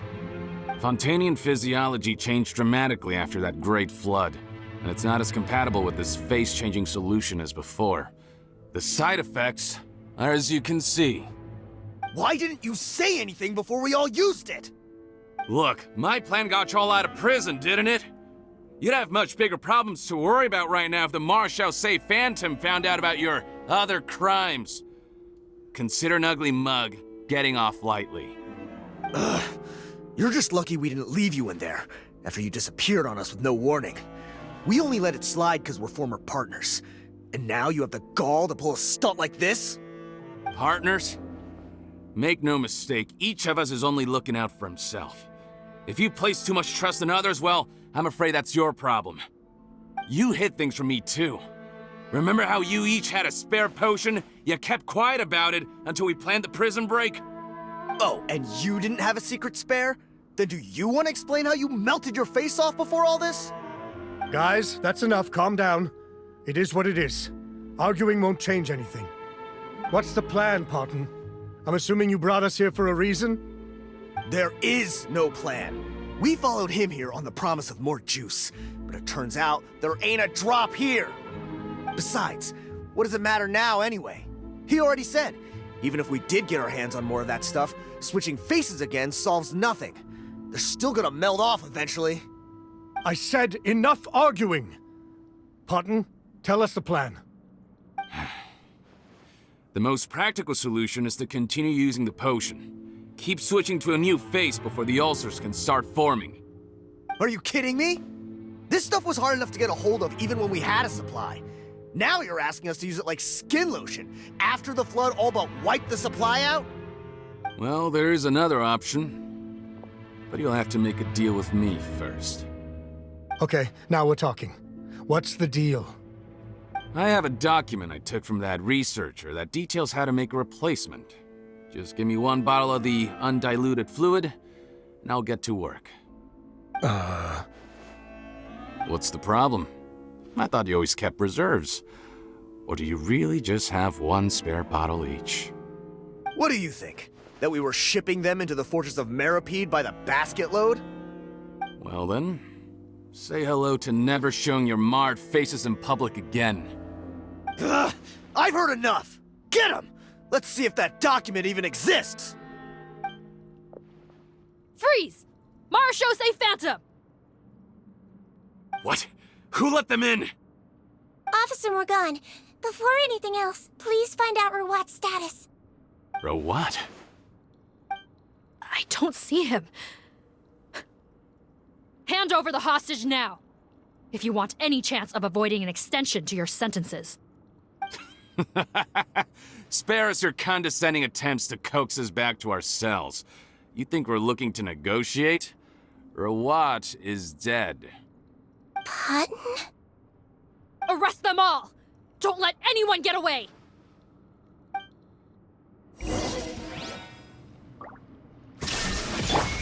Yoo-hoo! I see everything. Calm down. I swear it's for medical research.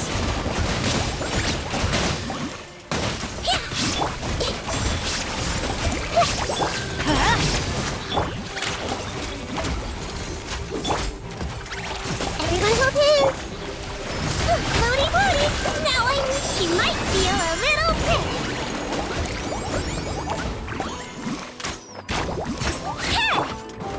Strike a pose!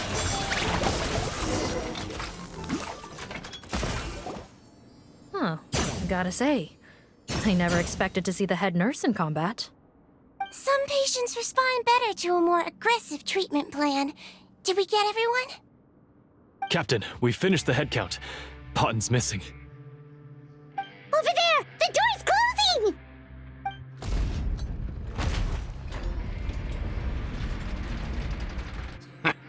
One group trying to arrest me, another trying to hunt me down. Good. I gotta kill two birds with one stone. How did he get up there? There must be a secret passage somewhere. Find it! Don't waste your energy. I already sealed it off. How naive. We have more people outside. If we're not back out by the agreed time, they'll come to our rescue. Well then, you'd better hope they get here in time.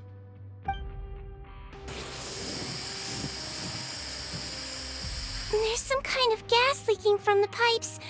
Be careful, it's poisonous.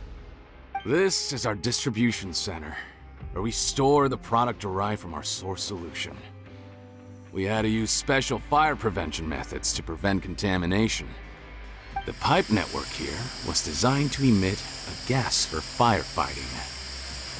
One little modification later, and it makes an efficient death trap. Why would you do this? Your partners are here too. Oh, please. If they can't supply what I need, they're of no further use to me. Besides, I can't have them exposing my potential whereabouts. He's a maniac! Come on, we gotta find a way to open that door! Go ahead, struggle in vain.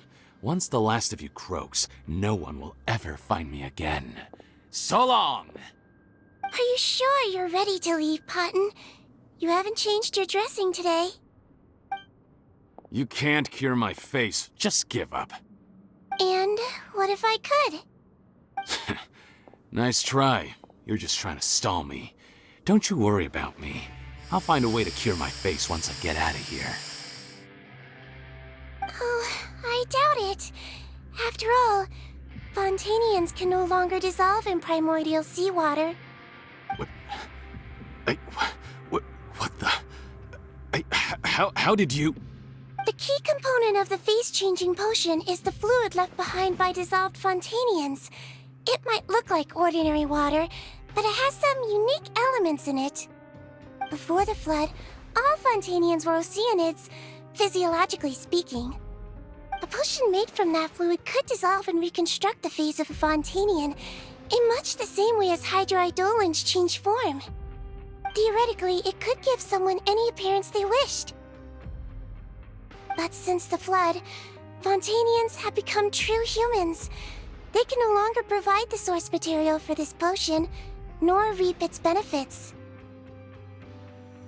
Are you saying this potion is made from Fontanians dissolved with primordial seawater?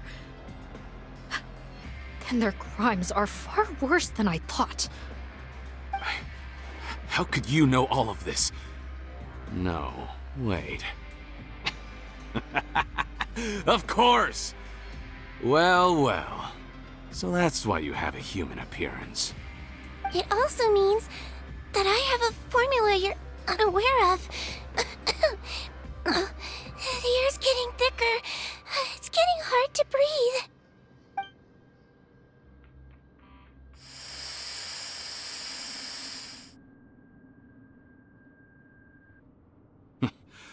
I might get to make a deal today after all. Alright, keep talking. How do you intend to give me the formula? Oh, it's not a formula, but a finished product. I have a bottle of it right here. What? When I tried Rawat's skincare product, I noticed it had a certain special component in it. So I had my friends gather some other ingredients for me, and sure enough, a little experimenting later, I'd produced the potion. I'm guessing his skincare lotion contains the fruits of your joint research? Huh.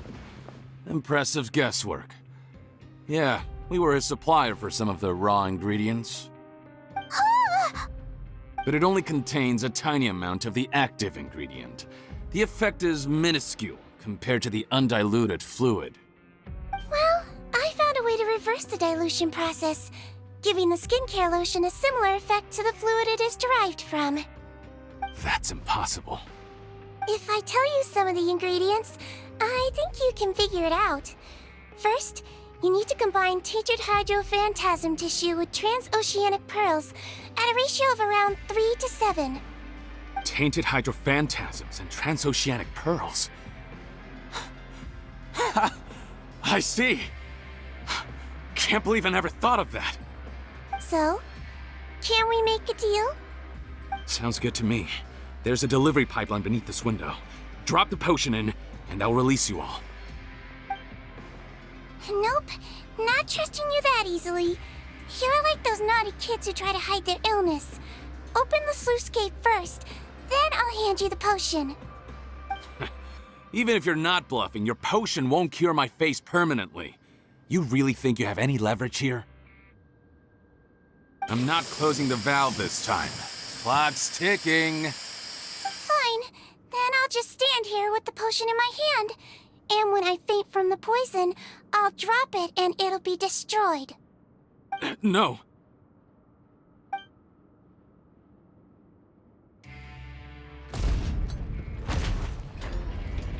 It's open! Disable that sluice gate! Jam it! Don't let it close again! That's more like it. In that case, a promise is a promise.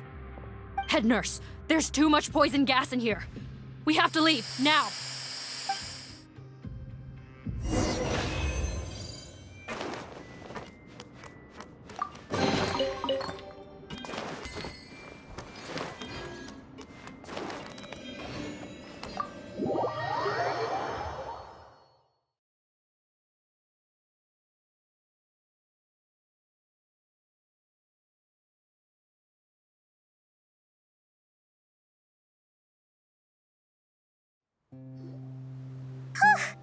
That was too close.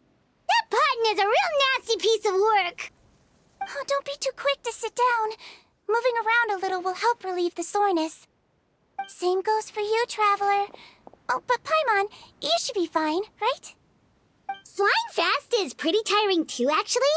Anyway, that's not important right now. Paimon's still shocked to learn that there's a whole criminal operation going on behind that skincare lotion.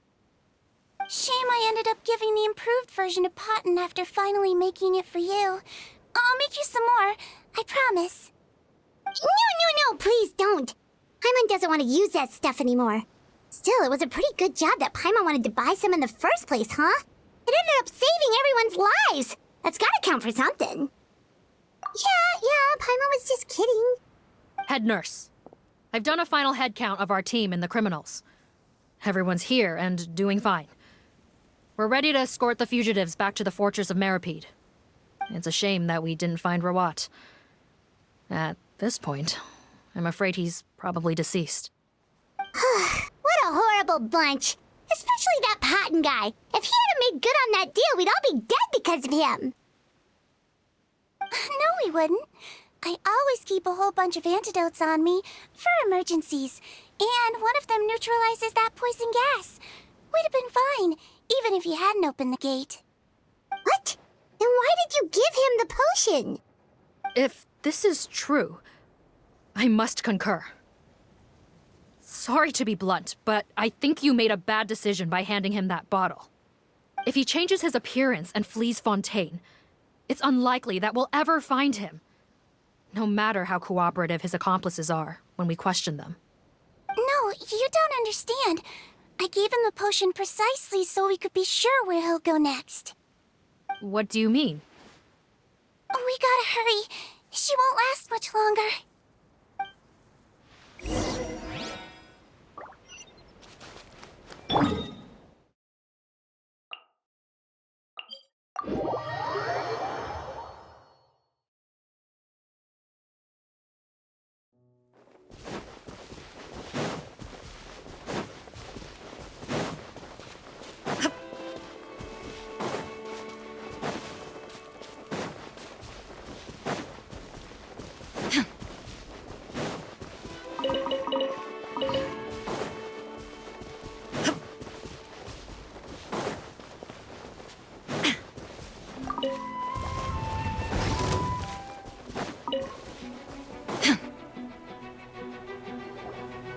Don't move a muscle.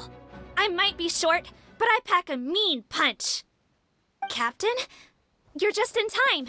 While I was lying in wait, I spotted this crook snooping around, trying to find a way in.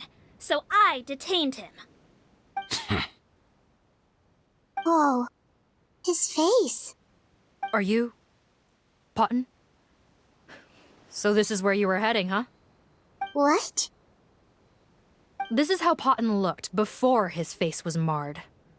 His current appearance matches the mugshot on his arrest warrant. I see. Wait, so what's going on?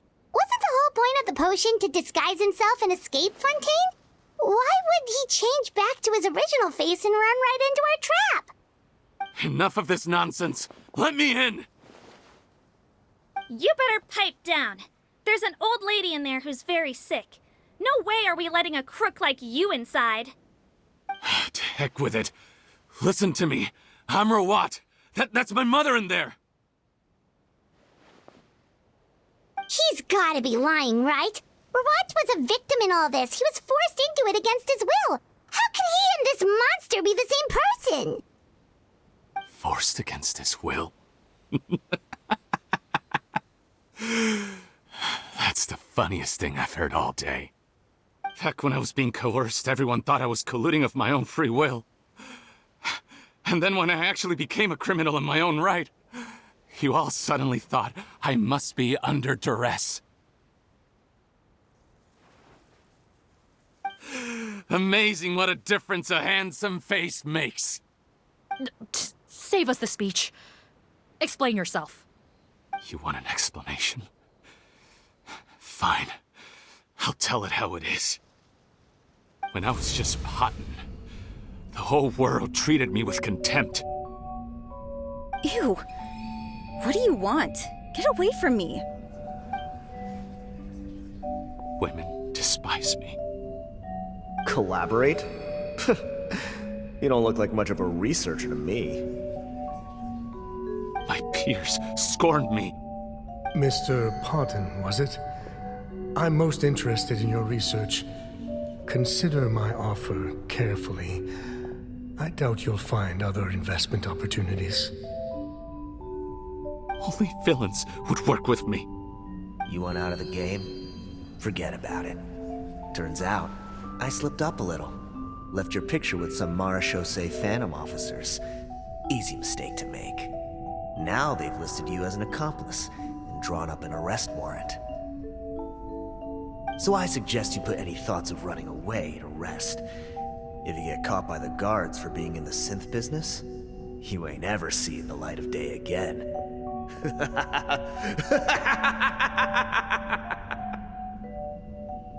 There was no way out for me. Until I could stop being Potton. Mr. Rawat, I have something I'd like to tell you. I became popular with women. This new potion you developed is fascinating. Genius, in fact. Would you consider working with me? I'd be happy to sign a licensing agreement. My peers looked up to me. Okay, I'm very interested in your research, sir. You must no doubt have offers from countless investors, so far be it for me to ask for a full collaboration, per se. I merely wanted to express my interest. No pressure at all, naturally. And the villains even began to fear me. Becoming Rawat showed me what a superficial world we live in. But I did not hold a grudge. After all, this superficiality could be made to work in my favor. Or so I thought. But alas, the world seemed bent on finding a reason to make me despise it. Mother, I'm back. How are you doing? Who are you? I bought the best medicine Mora could buy, but nothing would cure her illness. In the end, I hoped she'd at least be able to see her son one last time before she passed, but when everyone else rejected me, the only person who cared about me was my mother. Then, when I became a rising star in the Fontaine Research Institute, I was unrecognizable to her. I have to let her see me again. Even if it means donning my own wretched, ugly face. Well, is that enough explaining for you? Now do you understand? Let me inside already! Have you ever considered if you'll even be able to look your mother in the eyes after what you've done? You found a way to completely change your identity. You could easily have escaped from them. But no, you chose to keep working with them. Why would I want to give up on such a lucrative business? The profits were dozens of times that of the synth business, and it was all above board.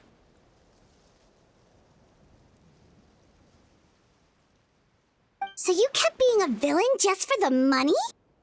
Villain? By what standard? Is doing evil deeds really what makes someone a villain in your eyes? Or does it all come down to the way they look? None of you saw a villain when I was wearing my other face, did you? You have no right to judge me! You're all just fake people living in a hypocritical world! I regret nothing! My mother would understand! You're a villain to the core! But especially that tongue! Honestly, I don't see a villain when I look at your current face either. Don't humor me. You don't seem surprised by my confession in the least. How long have you known the truth? I didn't know anything for sure until you chose to take that potion bottle and spare our lives. But if you're asking when I started suspecting you, it was the first time you came to see me at the infirmary. I had to confirm my suspicions. That's why I chose to join this investigation. Are you kidding me? A young, promising researcher and a wretched criminal? What on earth gave you the idea that they could be one and the same person? Well, there were no visual clues. This potion's face-changing effects are very powerful. Even as a Melazine, I couldn't see through the disguise. But I believe I understand humanity a little better than most of my kind. Humans have certain fundamental qualities that do not change with their appearance. Fundamental qualities, huh? So you think you're the one who's seen through me, do you? Most people probably don't know this, but I think I can guess what your deal is. Melazine constitutions are very close to that of water, so it stands to reason that the potion should work on them too. You use it yourself, didn't you? That's why you have a human appearance. Sijwin? Yes, you're right.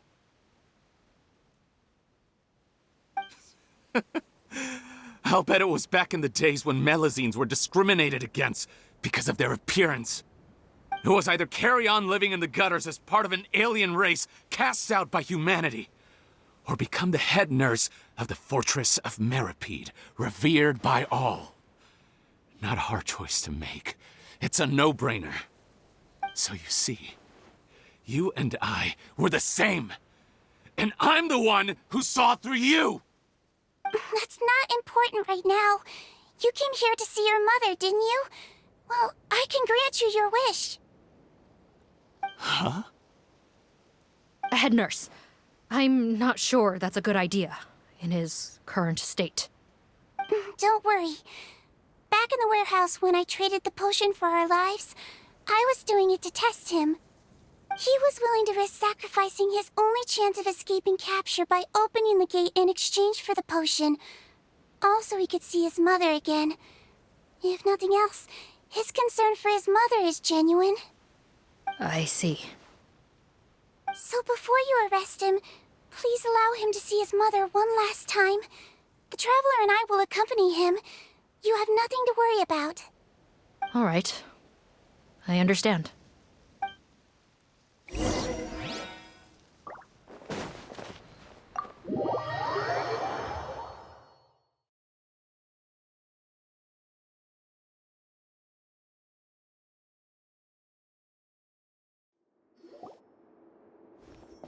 Mom?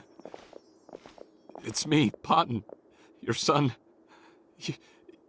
You recognize me now, don't you?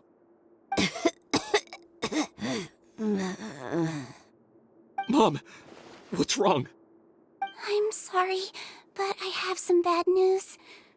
I examined your mother last time we were here, and it appears that due to her prolonged fever, she's lost her eyesight. What? Your appearance no longer has any bearing on her ability to recognize you. But there are always other ways to remind our loved ones who we are, wouldn't you say? No, it can't be. Please, Mom, open your eyes. It's me, your son, Potton. If you really can't see my face, then here, take my hand. Tell me you feel your son's hand. I've done so much to get to this point. Please, you have to recognize me. No. The temperature of his palm must have changed.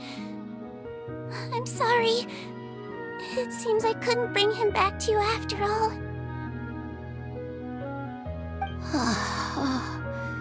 It's you. Thank you.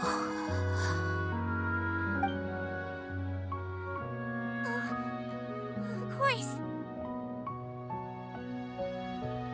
Mom, why will you answer her and not me? Why? No more questions, Potton. She's gone. Mom?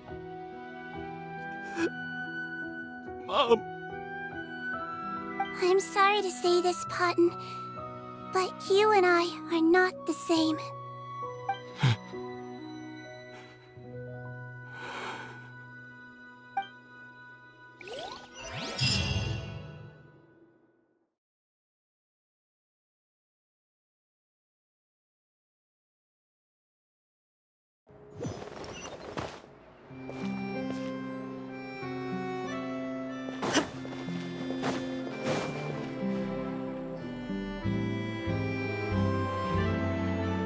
The wait is over, everyone! The sale of our new skincare product, Romaritime Essence, will now begin. Another skincare promotion! And it's selling as fast as last time. Wonder what people would think if they knew what was in the last batch. Oh, Sijwin's here too! Hey, Sijwin! Oh, Traveler Paimon, hello! Oh, I hope you two got a good rest yesterday after all your hard work. Of course! Nurse's orders, right? Anyway, are you here to take notes for your next article? Actually, I'm mostly here to help Officer Morgan wrap up yesterday's case. Ah, that reminds Paimon. That stuff sold like crazy, didn't it? Is it gonna cause huge problems? Nope, there's nothing to worry about. Unless modified, Butterfly Dew is an excellent skincare product that's completely safe to use. Besides, officers have already retrieved all Butterfly Dew purchased on the market. Now it's just a matter of disposal. After consulting Monsieur Nervulette, I came up with a way to neutralize any harmful effects, so it'll evaporate naturally without polluting water or soil. Wow, it's Sijwin to the rescue again! Thank you for serving as our consultant, head nurse. All the butterfly dew we recovered has been disposed of, according to your instructions. Great! Good job, everyone! Also, you mentioned you wanted a copy of Rawat's interrogation records. Well, technically, Potton's records. Anyway, I have them with me. Here. After he saw his mother for the last time, it was like all his mental defenses came crashing down. He put up no resistance during the interrogation and answered all our questions. We learned a lot. Apparently, the formula was something he discovered by chance while helping the criminal gang produce synth. Later, he came up with the idea to dilute it and use the resulting substance as a skincare product. Their supplier was Vache, but you could also argue that they were the ones doing him a favor. His operation helped Vache's gang dispose of an enormous amount of evidence. It made for a seamless collaboration. One man's trash was another man's treasure, and there were no loose ends. It's no wonder we never noticed what Potten's gang was up to. Vache again, huh? Is there still no end to the harm he caused? Make no mistake, the crimes of Vache and his accomplices will come to an end. It's only a matter of time.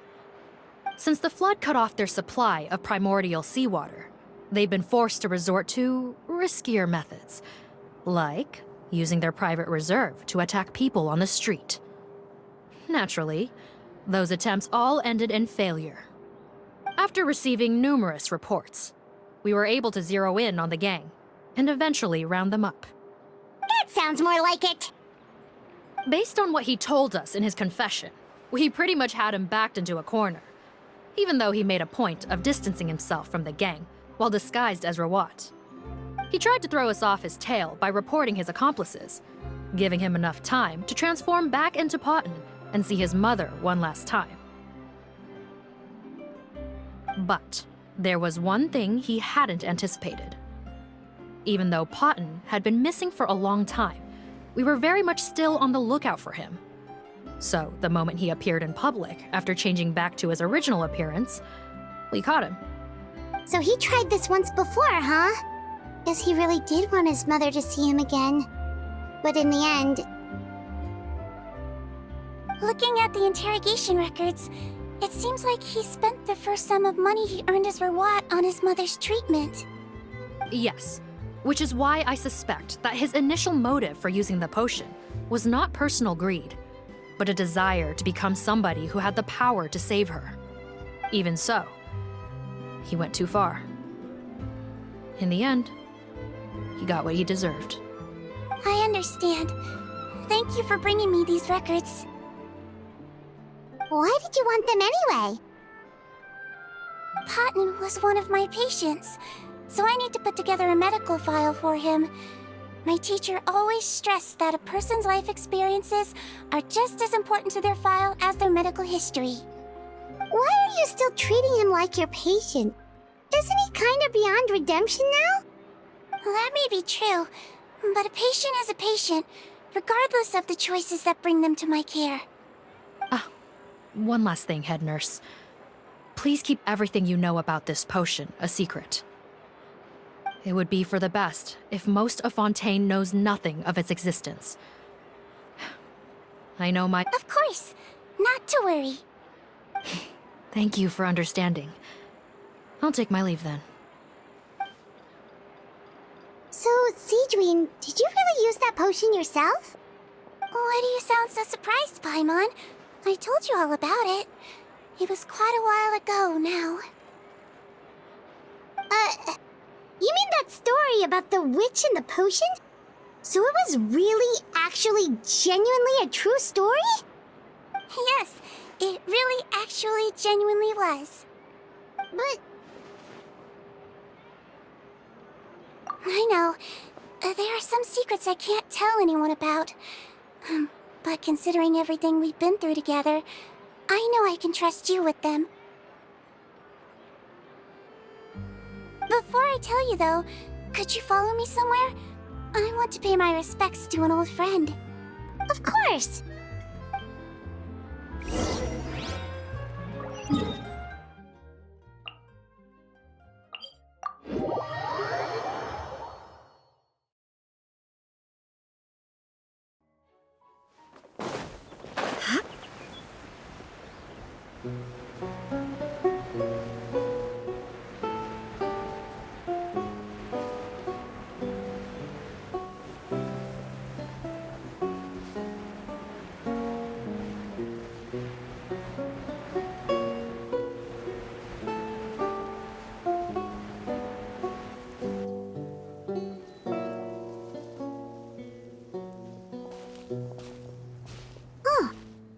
Yudek and Risley. They're here too.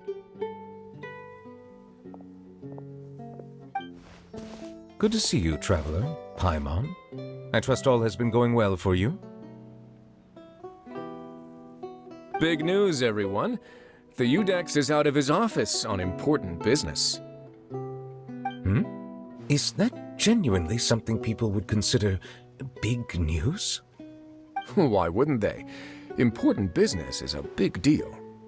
Ah, yes, you're quite right. When someone you care about requires emotional support, being there for them at the right time and place is of the utmost importance. After reading the Maréchal Phantom's reports, I had a feeling a trip here might be in order. Take note. That, my friends, is how Monsieur Neuvillette shows that he cares. We're both here for the same purpose, actually, to accompany Sijwin as she pays her respects to her late teacher. So the old friend she mentioned was her teacher then? The witch? Oh, sorry.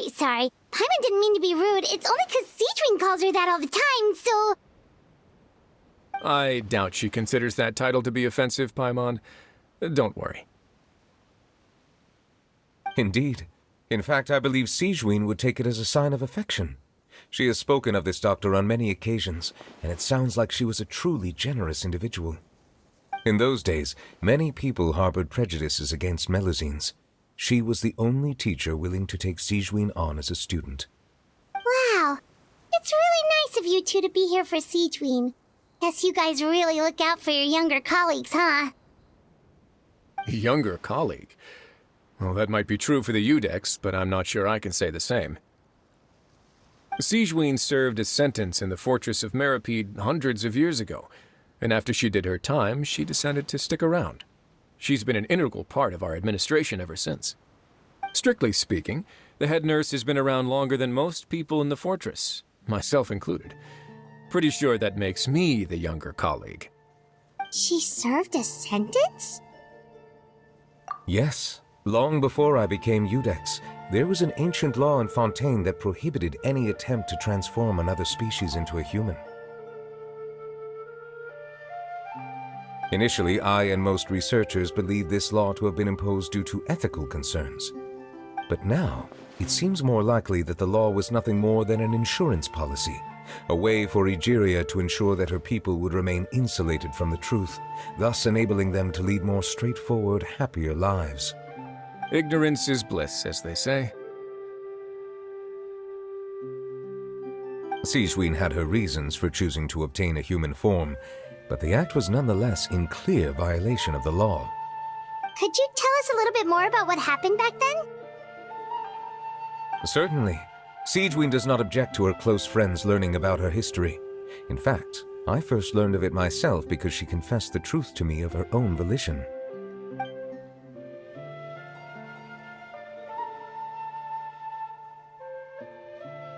Even with their daughter so ill, they kicked you out?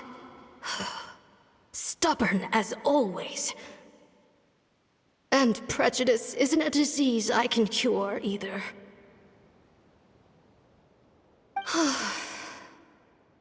Shame that I don't have the energy to get over there. You're laughable, you old witch.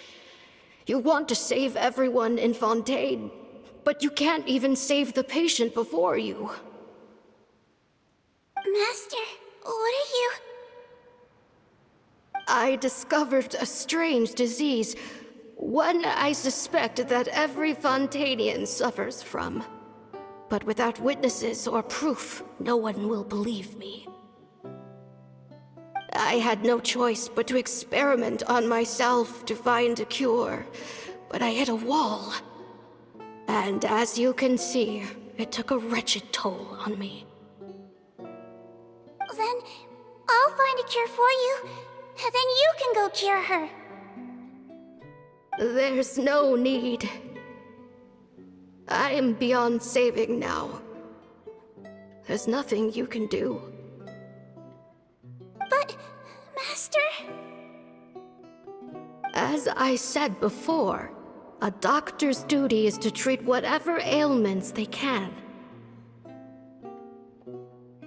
I know, But they don't trust me at all.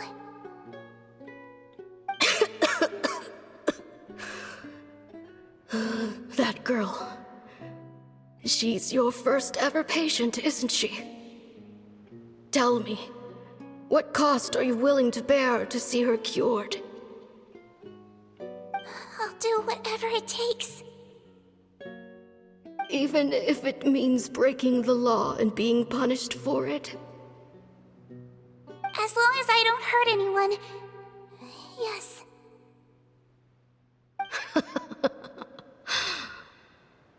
Spoken like a true student of mine. Then I shall make one more final gamble. And see my experiment through to its end. Leave me for now, and come back in 2 hours. If I am able to work this miracle, then I will have found a way to save all Fontanians, and I shall be able to help you treat that girl.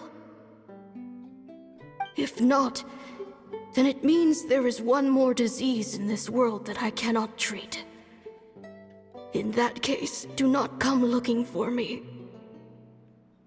I will leave you a parting gift. An accidental discovery happened upon through my study of this strange disease. It has little use, but it will at least help you cure this one patient you can reach.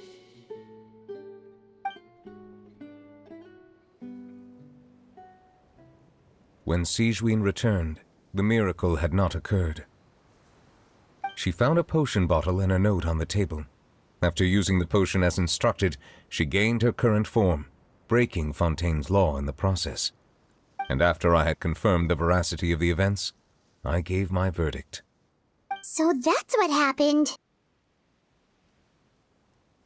I fear Sijwin only understood the full story after the truth about the dissolution of Fontanians was uncovered. When I reflected on all this with that knowledge in hand, I felt a deep sense of regret. As I use the law to uphold justice, there are times when I cannot help but acknowledge its ruthlessness.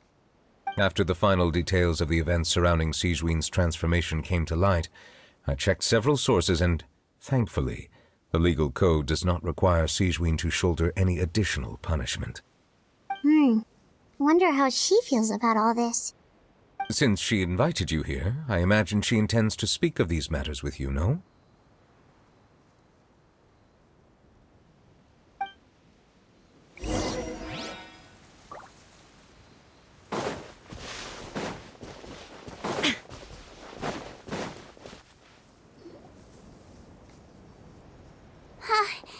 You're here.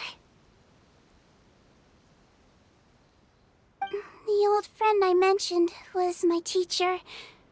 When she passed, her body was nowhere to be found.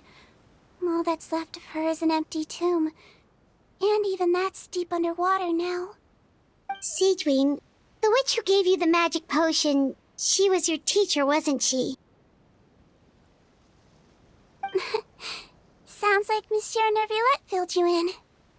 After learning the truth, it must have been hard to process, huh? Well, to be honest, after I realized what really happened that night, my first thought was that it kind of made sense. It seemed exactly like the sort of thing she would do. But she was planning to sacrifice herself and never told you. That's just who she was. If lying is what it took to get a kid to take their medicine, then that's what she'd do. All right, but why did you turn yourself in? I broke the law, simple as that. My teacher made her choice, and I made mine.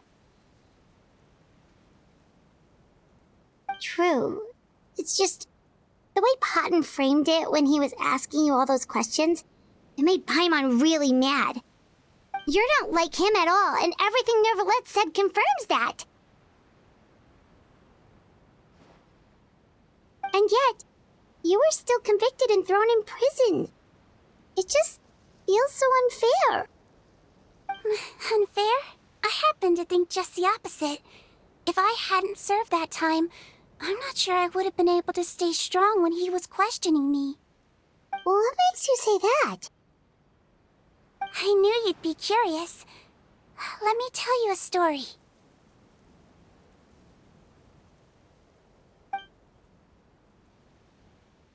The verdict came down.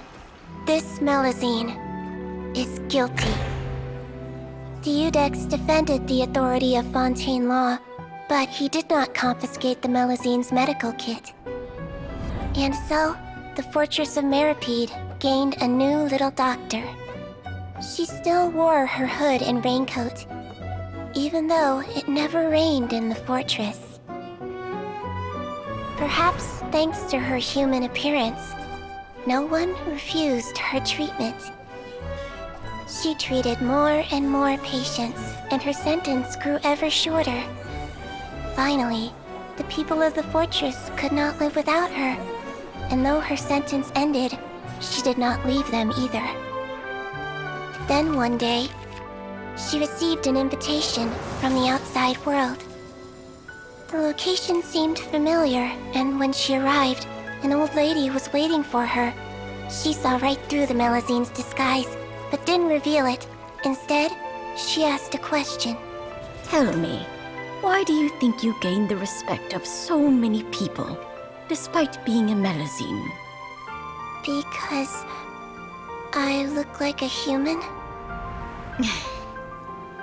It's been 50 years, Sijwin, and you haven't aged a day.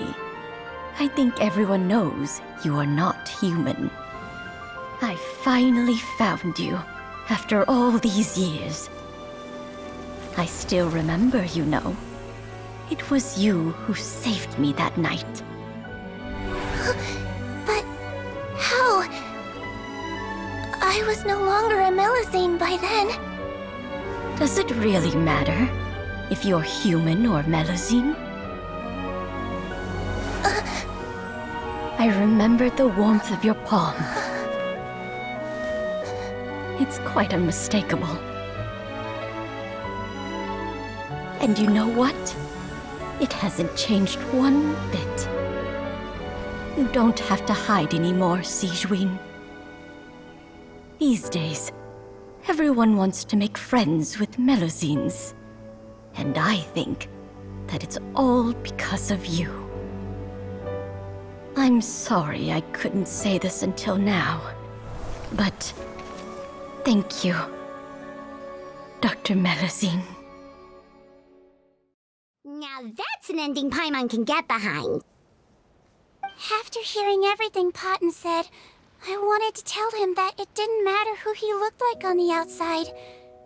But it was too late. The warmth in his palm had already disappeared. I tried to treat him, but the roots of his problem had nothing to do with his face. I understand. Thanks, you two. I appreciate you being here for me while I talk this through. Oh, it's nothing. Our pleasure. Oh, there's one more reason I invited you here. It's about time I finally give you what I promised. In order to restore the appearances of the face-swapping victims, the Marechaussee Phantom gave me special permission to make a few bottles of that potion. And I made one extra just for you two. We don't need it though. Shouldn't we destroy it? Well, even if you chose to destroy it, I still thought I should give it to you first. You two did so much for me. How could I break my promise? Well, fair enough, but anyway, Paimon's definitely not interested in this stuff anymore. Still, if this is the very last bottle in all of Teyvat, getting rid of it would feel like kind of a waste. Maybe we can give it a special meaning somehow. Oh, Paimon's got it! Melazine physiology wasn't affected by the Great Flood, right? So that means the potion should have a permanent effect on you. In that case, what do you say, Sijwin? Ever thought about transforming back to the way you used to look? After all, from a Melazine point of view, Paimon bets Melazines look the cutest of all.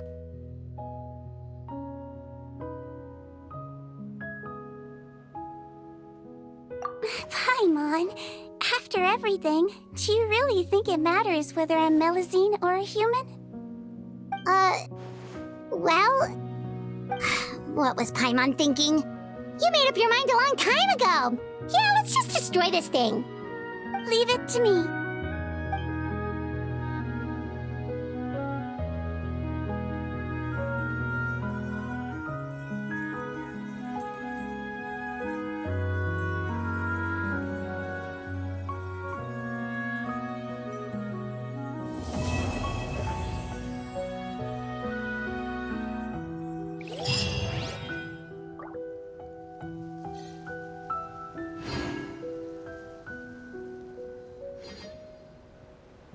Shine down!